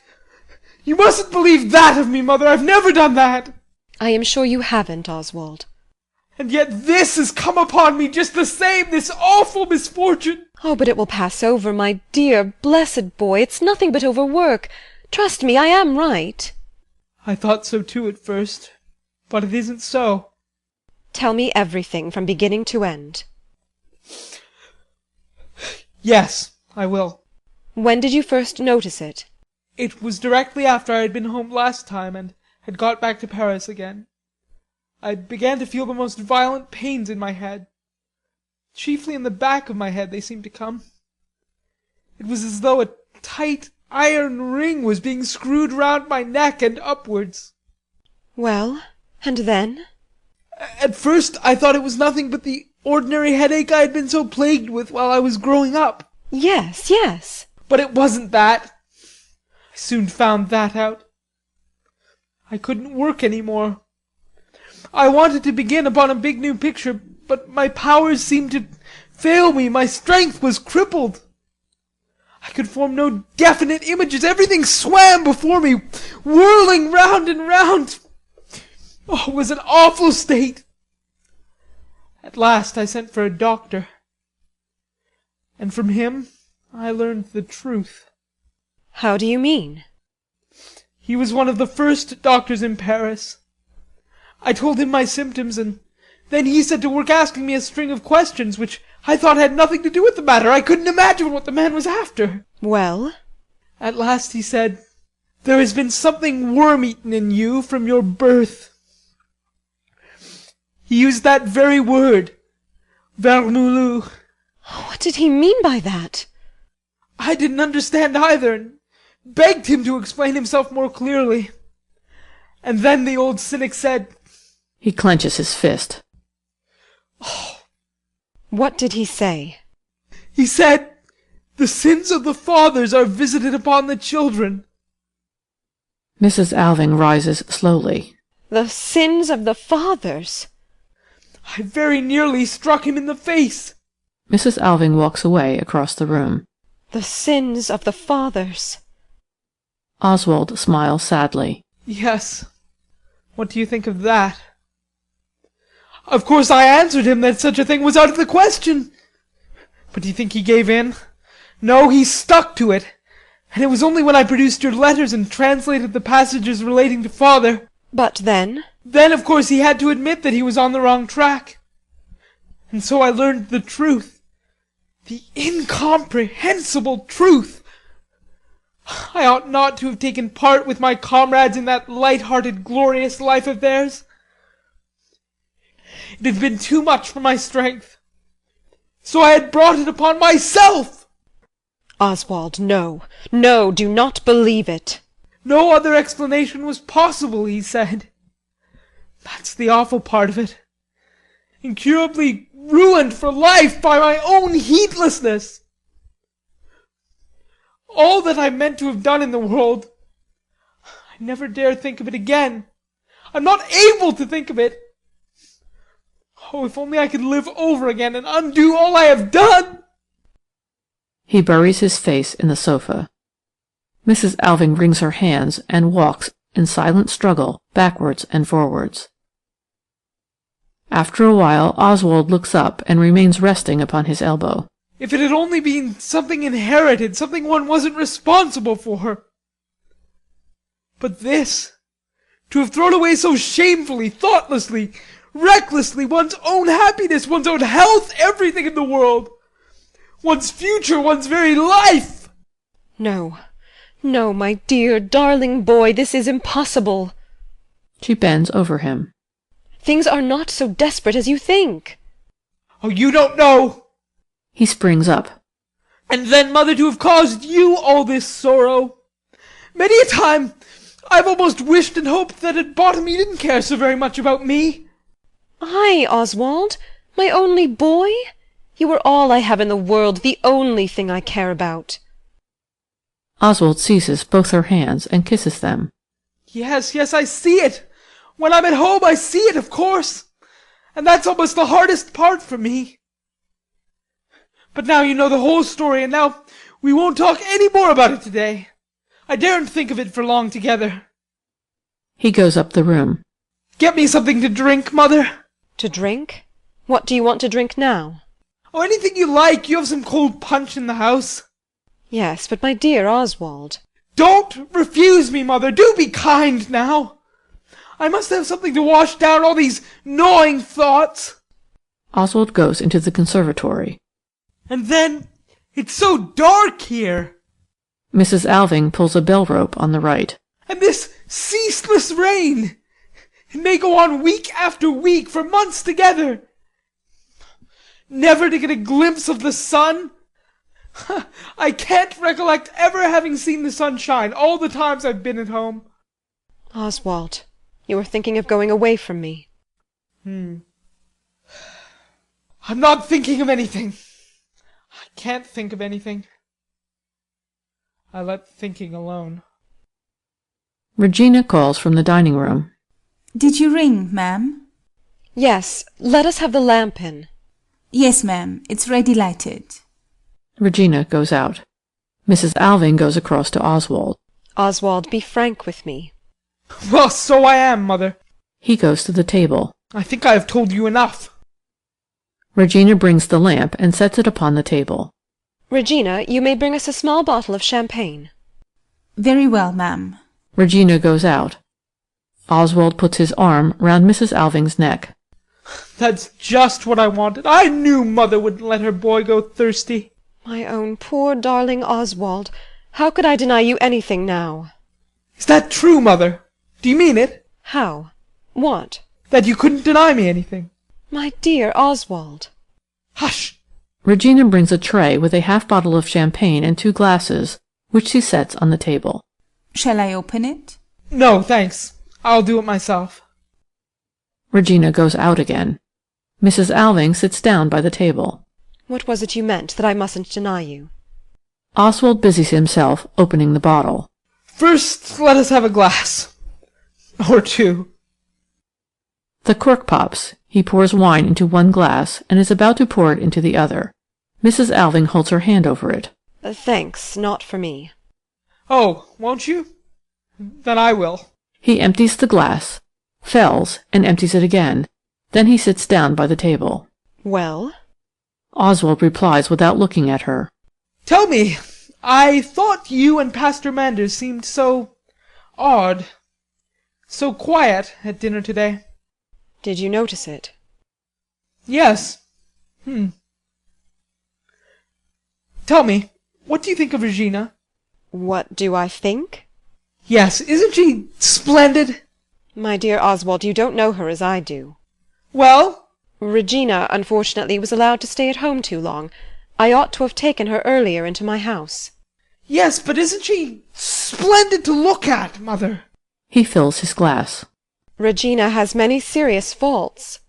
Oh, what does that matter? He drinks again. But I am fond of her nevertheless, and I am responsible for her. I wouldn't for all the world have any harm happen to her. Oswald springs up. Mother, Regina is my only salvation. Mrs. Alving rises. What do you mean by that? I cannot go on bearing all this anguish of soul alone. Have you not your mother to share it with you? Yes, that's what I thought, and so I came home to you, but this will not do. I see it won't do. I cannot endure my life here. Oswald! I must live differently, Mother. That's why I must leave you. I will not have you looking on at it. My unhappy boy. But Oswald, while you were so ill as this. If it were only the illness, I should stay with you, Mother, you may be sure. For you are the best friend I have in the world. Yes, indeed I am, Oswald, am I not? Oswald wanders restlessly about. But it's all the torment, the gnawing remorse. And then that great killing dread. Oh, that awful dread. Mrs. Alving walks after him. Dread? What dread? What do you mean? Oh, you mustn't ask me any more. I don't know. I can't describe it. Mrs. Alving goes to the right and pulls the bell. What is it you want? I want my boy to be happy. That is what I want. He shan't go on brooding over things. She turns to Regina, who appears at the door. More champagne. A large bottle. Regina goes. Mother! Do you think we don't know how to live here at home? Oh, isn't she splendid to look at? How beautifully she's built, and so thoroughly healthy. Mrs. Alving sits by the table. Sit down, Oswald. Let us talk quietly together. He sits. I dare say you don't know, Mother, that I owe Regina some reparation. Mrs. Alving starts. You? For a bit of thoughtlessness, or whatever you like to call it. Very innocent, at any rate. When I was home last time... Well?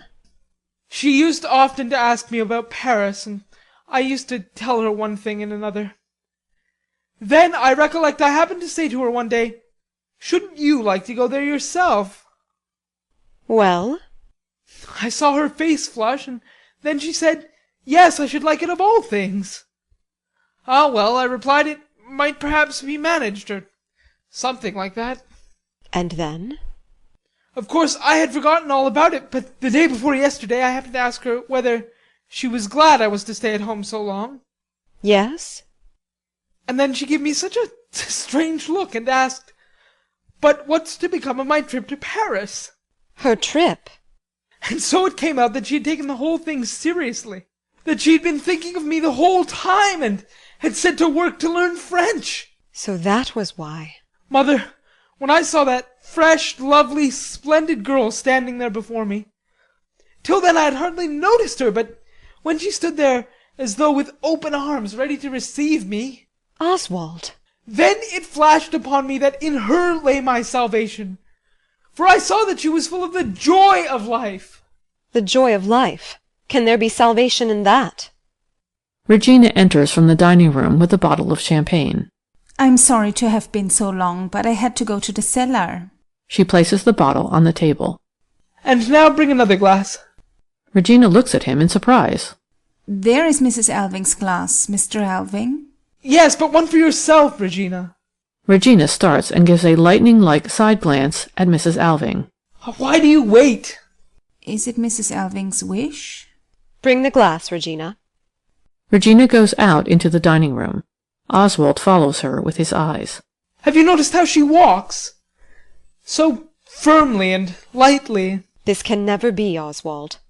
It's a settled thing, can't you see that? It's no use saying anything against it. Regina enters with an empty glass, which she keeps in her hand. Sit down, Regina. Regina looks inquiringly at Mrs. Alving. Sit down. Regina sits on a chair by the dining-room door, still holding the empty glass in her hand. Oswald, what were you saying about the joy of life?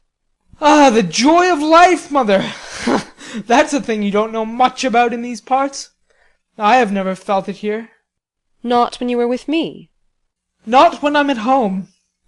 But you don't understand that. Yes, I think I almost understand it, now. And then, too, the joy of work. At bottom it's the same thing. But that, too, you know nothing about. Perhaps you are right. Tell me more about it, Oswald. I only mean that here people are brought up to believe that work is a curse and a punishment for sin, and that life is something miserable, something it would be best to have done with, the sooner the better. A vale of tears, yes, and we certainly do our best to make it one. But in the great world people won't hear of such things. There nobody really believes such doctrines any longer.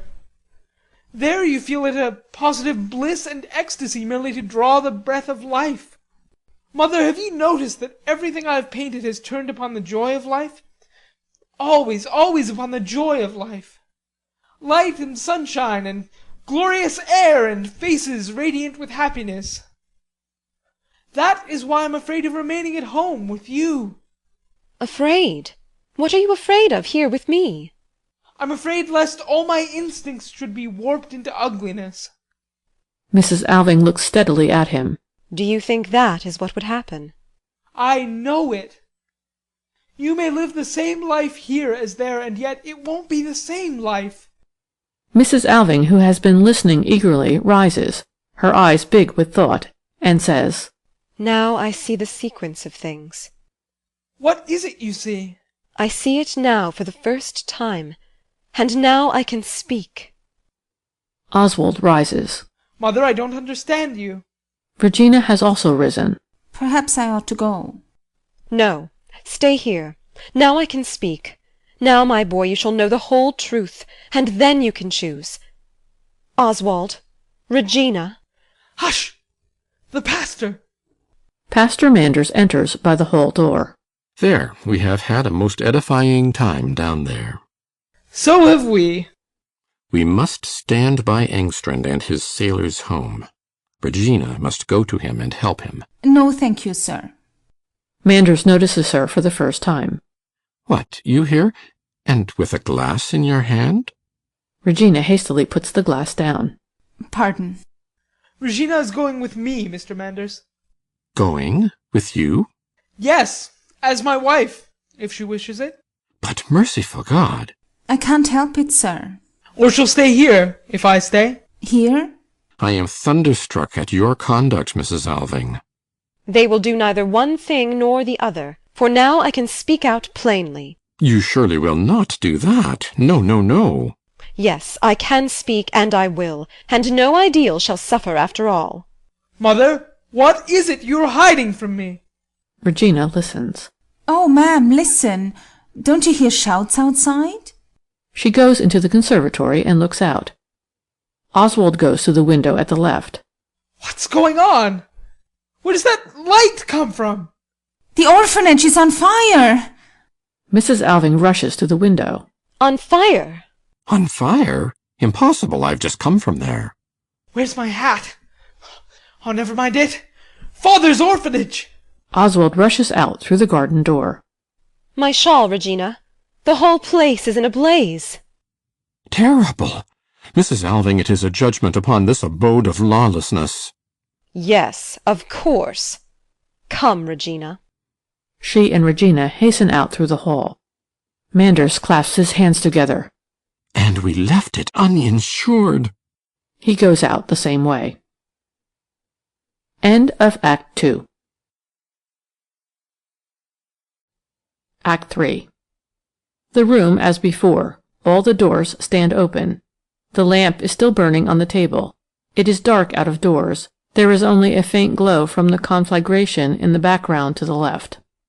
Mrs. Alving, with a shawl over her head, stands in the conservatory, looking out. Regina, also with a shawl on, stands a little behind her. The whole thing burnt. Burnt to the ground. The basement is still burning. How is it Oswald doesn't come home? There's nothing to be saved. Should you like me to take down his hat to him? Has he not even got his hat on? Regina points to the hall. No, there it hangs. Let it be. He must come up now. I shall go and look for him myself. She goes out through the garden door. Pastor Manders comes in from the hall. Is not Mrs. Alving here? She has just gone down the garden. This is the most terrible night I ever went through. Yes. Isn't it a dreadful misfortune, sir? Oh, don't talk about it. I can hardly bear to think of it. How can it have happened? Don't ask me, Miss Engstrand. How should I know? Do you too? Is it not enough that your father— What about him? Oh, he has driven me distracted. Engstrand enters through the hall. Your Reverence. Manders turns around in terror. Are you after me here too? Yes, strike me dead, but I must. Oh, Lord, what am I saying? But this is a terrible, ugly business, your Reverence. Manders walks to and fro. Alas, alas. What's the matter? Why, it all came of this here prayer meeting, you see. The birds limed my girl. And to think it should be my doing that such a thing should be his Reverence's doing. But I assure you, Engstrand— There wasn't another soul except your Reverence's ever laid a finger on the candles down there. Manders stops. So you declare, but I certainly cannot recollect that I ever had a candle in my hand. And I saw as clear as daylight how your Reverence took the candle and snuffed it with your fingers and threw away the snuff among the shavings. And you stood and looked on? Yes, I saw it as plain as a pikestaff, I did. It's quite beyond my comprehension. Besides, it has never been my habit to snuff candles with my fingers. And terrible risky it looked too, that it did. But is there such a deal of harm done after all, your Reverence? Manders again walks restlessly to and fro. Oh, don't ask me. Engstrand walks with him. And your Reverence hadn't insured it, neither. Manders continues to walk up and down. No, no, no. I have told you so. Engstrand follows him. Not insured? And then to go straight away down and set light to the whole thing. Lord, Lord, what a misfortune! Manders wipes the sweat from his forehead. Aye, you may well say that, Engstrand. And to think that such a thing should happen to a benevolent institution that was to have been a blessing both to town and country, as the saying goes. The newspapers won't be for handling your Reverence very gently, I expect. No, that is just what I am thinking of. That is almost the worst of the whole matter. All the malignant attacks and imputations. Oh, it makes me shudder to think of it. Mrs. Alving comes in from the garden. He is not to be persuaded to leave the fire. Ah, there you are, Mrs. Alving. So you have escaped your inaugural address, Pastor Manders? Oh, I should so gladly— It is all for the best. That orphanage would have done no one any good. Do you think not? Do you think it would? It is a terrible misfortune all the same. Let us speak of it plainly, as a matter of business. Are you waiting for Mr. Manders, Engstrand? Engstrand stands at the hall door. That's just what I'm a-doing of, ma'am. Then sit down meanwhile. Thank you, ma'am. I'd as soon stand. Mrs. Alving turns to Manders. I suppose you are going by the steamer? Yes, it starts in an hour. Then be so good as to take all the papers with you. I won't hear another word about this affair. I have other things to think of. Mrs. Alving— Later on I shall send you a power of attorney to settle everything as you please. That I will very readily undertake. The original destination of the endowment must now be completely changed, alas. Of course it must. I think first of all I shall arrange that the Solvik property shall pass to the parish. The land is by no means without value. It can always be turned to account for some purpose or other. and the interest of the money in the bank I could perhaps best apply for the benefit of some undertaking of acknowledged value to the town.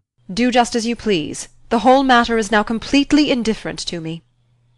Give a thought to my sailor's home, your reverence. Upon my word, that is not a bad suggestion. That must be considered. Oh, devil take considering. Lord, forgive me. And unfortunately, I cannot tell how long I shall be able to retain control of these things. Whether public opinion may not compel me to retire, it depends entirely upon the result of the official inquiry into the fire. What are you talking about? And the result can by no means be foretold. Engstrand comes close to him. Aye, but it can know, for here stands old Jacob Engstrand. Well, well, but... And Jacob Engstrand isn't a man to desert a noble benefactor in the hour of need, as the saying goes. Yes, but, my good fellow, how... Jacob Engstrand may be likened to a sort of guardian angel, he may, your reverence. No, no, I really cannot accept that. Oh, that will be the way of it, all the same. I know a man as has taken others' sins upon himself before now, I do. Jacob. Manders wrings his hand. Yours is a rare nature. Well, you shall be helped with your sailor's home. That you may rely upon. Engstrand tries to thank him, but cannot for emotion. Manders hangs his travelling bag over his shoulder. And now let us set out. We two will go together. Engstrand, at the dining-room door, speaks softly to Regina. You come along too, my lass. You shall live as snug as a yolk in an egg.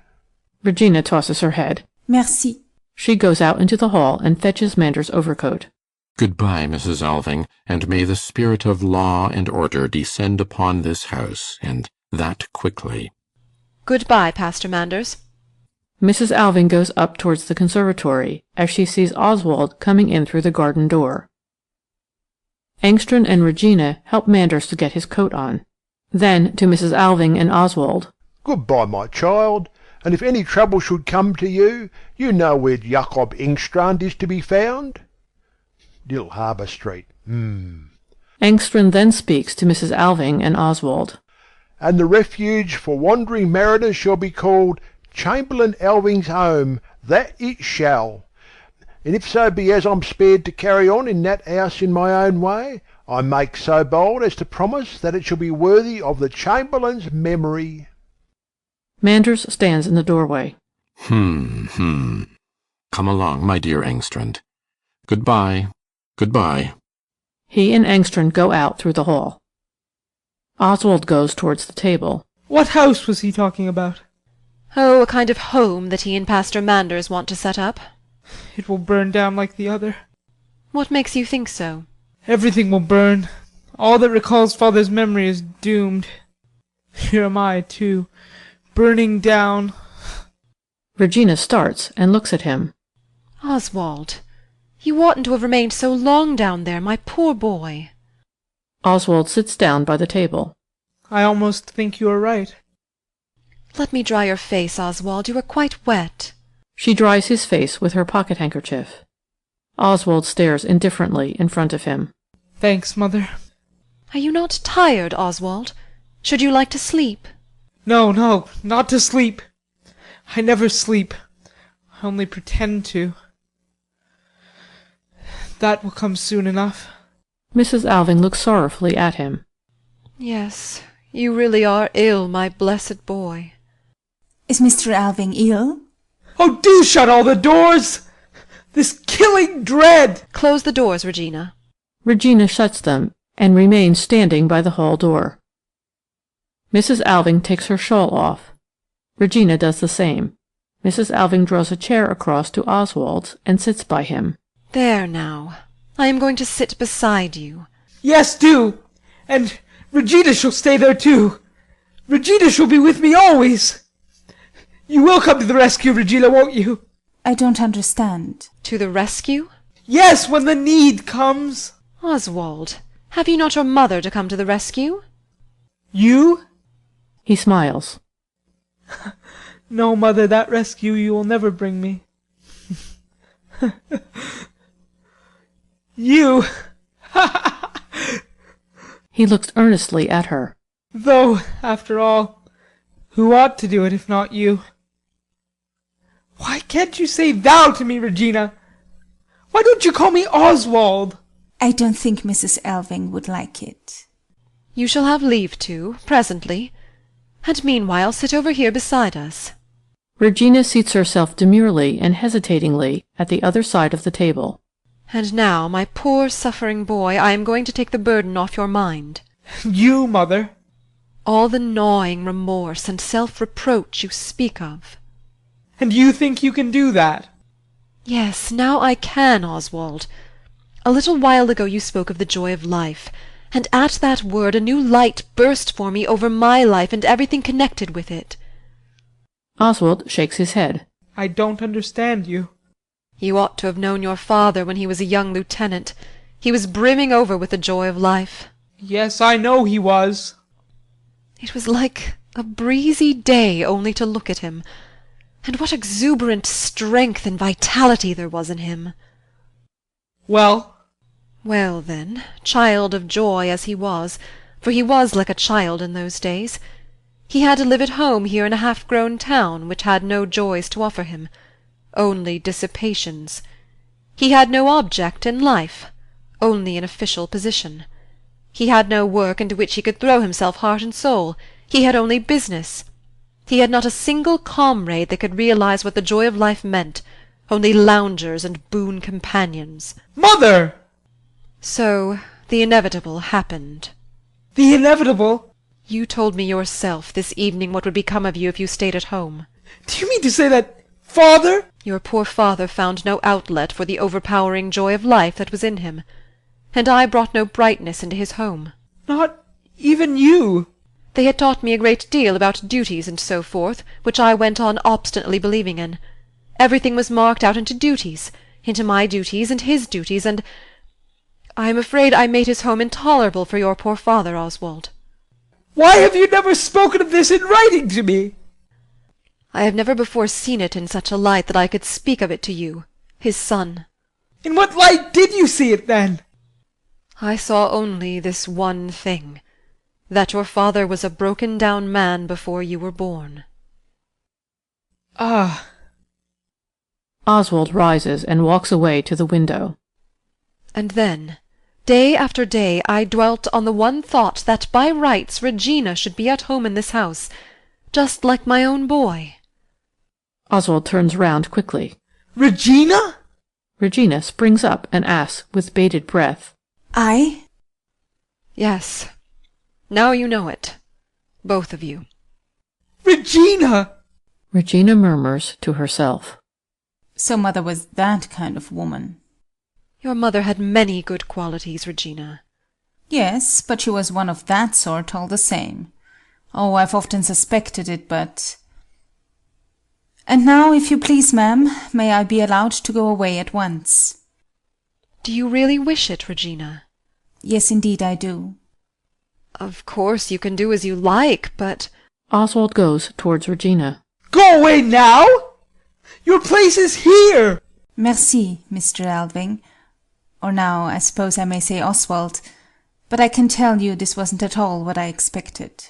Regina, I have not been frank with you. No, that you haven't indeed.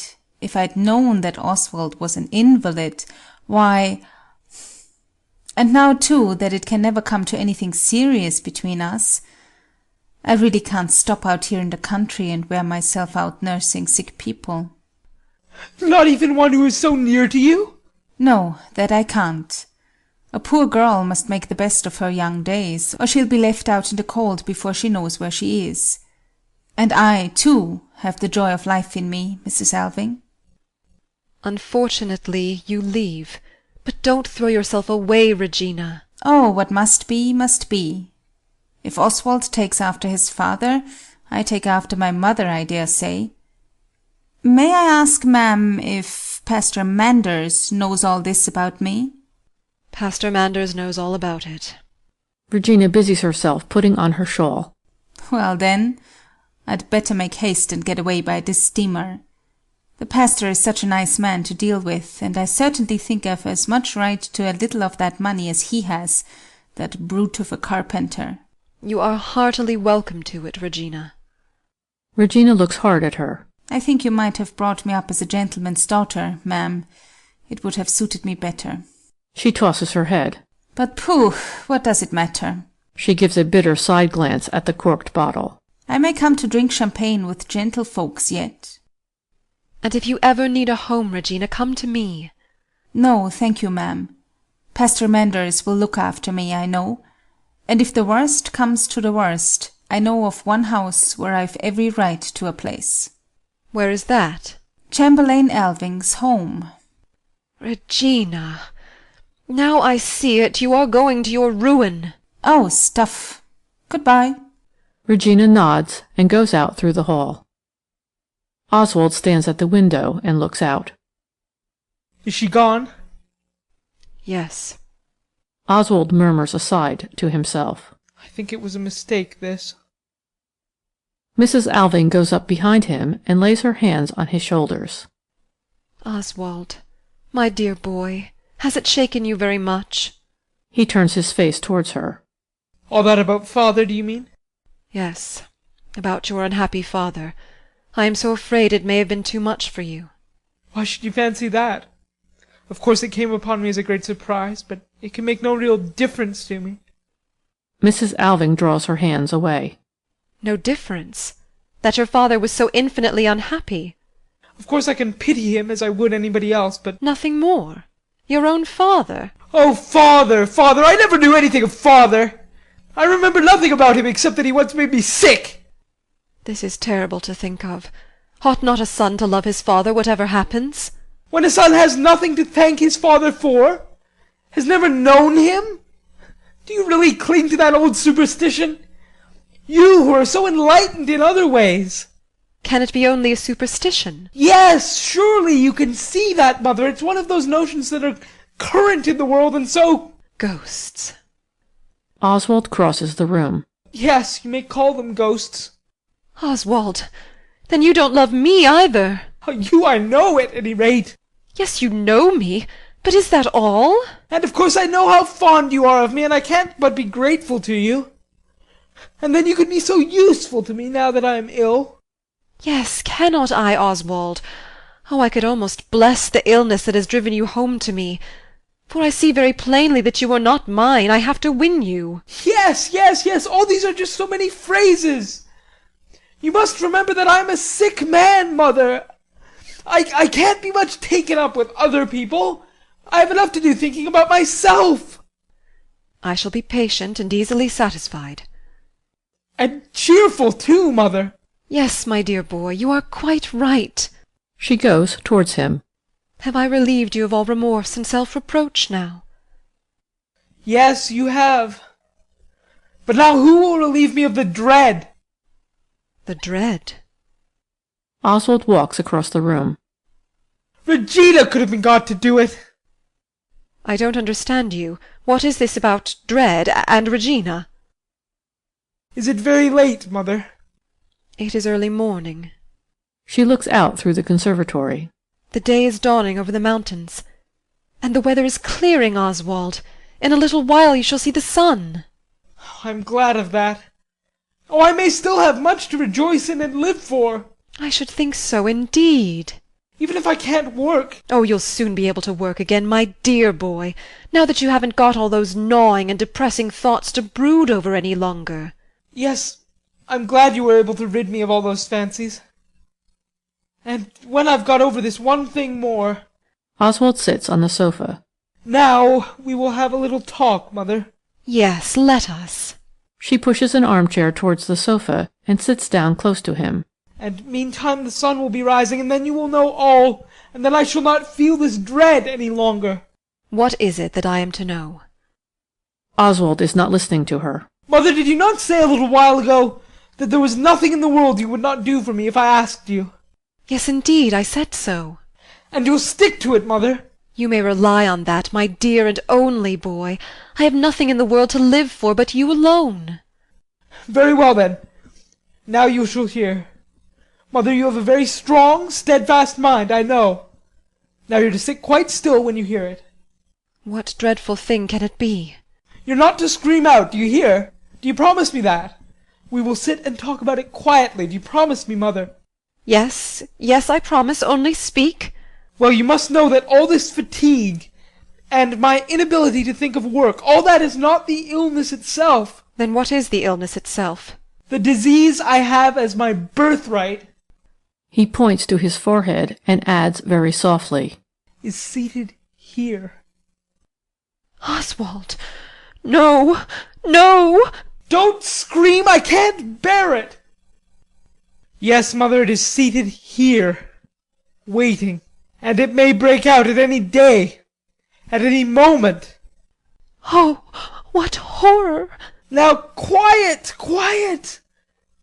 That is how it stands with me. Mrs. Alving springs up. It's not true, Oswald. It's impossible. It cannot be so. I have had one attack down there already. It was soon over. But when I came to know the state I had been in, then the dread descended upon me. Raging and ravening, and so I set off home to you as fast as I could. Then this is the dread. Yes, it's so indescribably loathsome, you know. Oh, if it had only been an ordinary mortal disease! For I'm not so afraid of death, though I should like to live as long as I can. Yes, yes, Oswald, you must. But this is so unutterably loathsome. To become a little baby again, to live to be fed, to have to... Oh, it's not to be spoken of! The child has his mother to nurse him. Oswald springs up. No, never that. I can't endure to think that perhaps I should lie in that state for many years, and get old and grey, and in the meantime you might die and leave me. He sits in Mrs. Alving's chair. For the doctor said it wouldn't necessarily prove fatal at once. He called it a sort of softening of the brain, or something like that. He smiles sadly. I think that expression sounds so nice. It always sets me to thinking of cherry-coloured velvet, something soft and delicate to stroke. Oswald! Oswald springs up and paces the room. And now you've taken Regina from me! If I could only have had her! She would have come to the rescue, I know! Mrs. Alving goes to him. What do you mean by that, my darling boy? Is there any help in the world that I would not give you? When I got over my attack in Paris, the doctor told me that when it comes again, and it will come, there will be no more hope. He was heartless enough to... I demanded it of him. I told him I had preparations to make. He smiles cunningly. And so I had. He takes a little box from his inner breast pocket and opens it. Mother, do you see this? What is it? Morphia. She looks at him, horror-struck. Oswald! My boy! I've scraped together 12 pilules. Mrs. Alving snatches at it. Give me the box, Oswald. Not yet, Mother. Oswald hides the box again in his pocket. I shall never survive this. It must be survived. Now, if I'd had Regina here, I should have told her how things stood with me, and begged her to come to the rescue at the last. She would have done it. I know she would. Never. When the horror had come upon me, and she saw me lying there helpless, like a little newborn baby, impotent, lost, hopeless, past all saving... Never in all the world would Regina have done this. Regina would have done it. Regina was so splendidly light-hearted, and she would soon have wearied of nursing an invalid like me. Then heaven be praised that Regina is not here. Well, then it is you that must come to the rescue, Mother. She shrieks aloud. I? Who should do it if not you? I? Your mother? For that very reason. I who gave you life? I never asked you for a life. And what sort of a life have you given me? I will not have it. You shall take it back again. Oh, help! Help! She runs out into the hall. Oswald goes after her. Do not leave me. Where are you going? Mrs. Alving from in the hall. To fetch the doctor, Oswald. Let me pass. Oswald is also outside. You shall not go out, and no one shall come in. The locking of a door is heard. Mrs. Alving comes in again. Oswald, Oswald, my child. Oswald follows her. Have you a mother's heart for me, and yet can see me suffering from this unutterable dread? Mrs. Alving, after a moment's silence, commands herself and says, Here's my hand upon it. Will you? If it should ever be necessary. But it will never be necessary. No, no, it is impossible. Well, let us hope so. And let us live together as long as we can. Thank you, Mother. He seats himself in the armchair which Mrs. Alving has moved to the sofa. Day is breaking. The lamp is still burning on the table. Mrs. Alving draws near cautiously. Do you feel calm now? Yes. His mother bends over him. It has been a dreadful fancy of yours, Oswald. Nothing but a fancy. All this excitement has been too much for you. But now you shall have a long rest, at home with your mother, my own blessed boy. Everything you point to you shall have, just as when you were a little child. There now, the crisis is over. You see how easily it passed. Oh, I was sure it would. And do you see, Oswald, what a lovely day we are going to have? Brilliant sunshine. Now you can really see your home. She goes to the table and puts out the lamp. Sunrise. The glacier and the snow peaks in the background glow in the morning light. Oswald sits in the armchair with his back towards the landscape, without moving. Suddenly he says, Mother, give me the sun. Mrs. Alving, by the table, starts and looks at him. What do you say? The sun. The sun. Mrs. Alving goes to him. Oswald, what is the matter with you? Oswald seems to shrink together to the chair. All his muscles relax. His face is expressionless. His eyes have a glassy stare. Mrs. Alving quivers with terror. What is this? She shrieks. Oswald, what is the matter with you? She falls on her knees beside him and shakes him. Oswald! Oswald, look at me! Don't you know me? The sun. The sun. Mrs. Alving springs up in despair, entwines her hands in her hair, and shrieks. I cannot bear it! I cannot bear it! Never! Where has he got them? She fumbles hastily in his breast. Here! She shrinks back a few steps and screams. No, no, no! Yes! No! No! Mrs. Alving stands a few steps away from him with her hands twisted in her hair and stares at him in speechless horror. Oswald sits motionless as before. The sun. The sun. End of Act 3. End of Ghosts by Henrik Ibsen.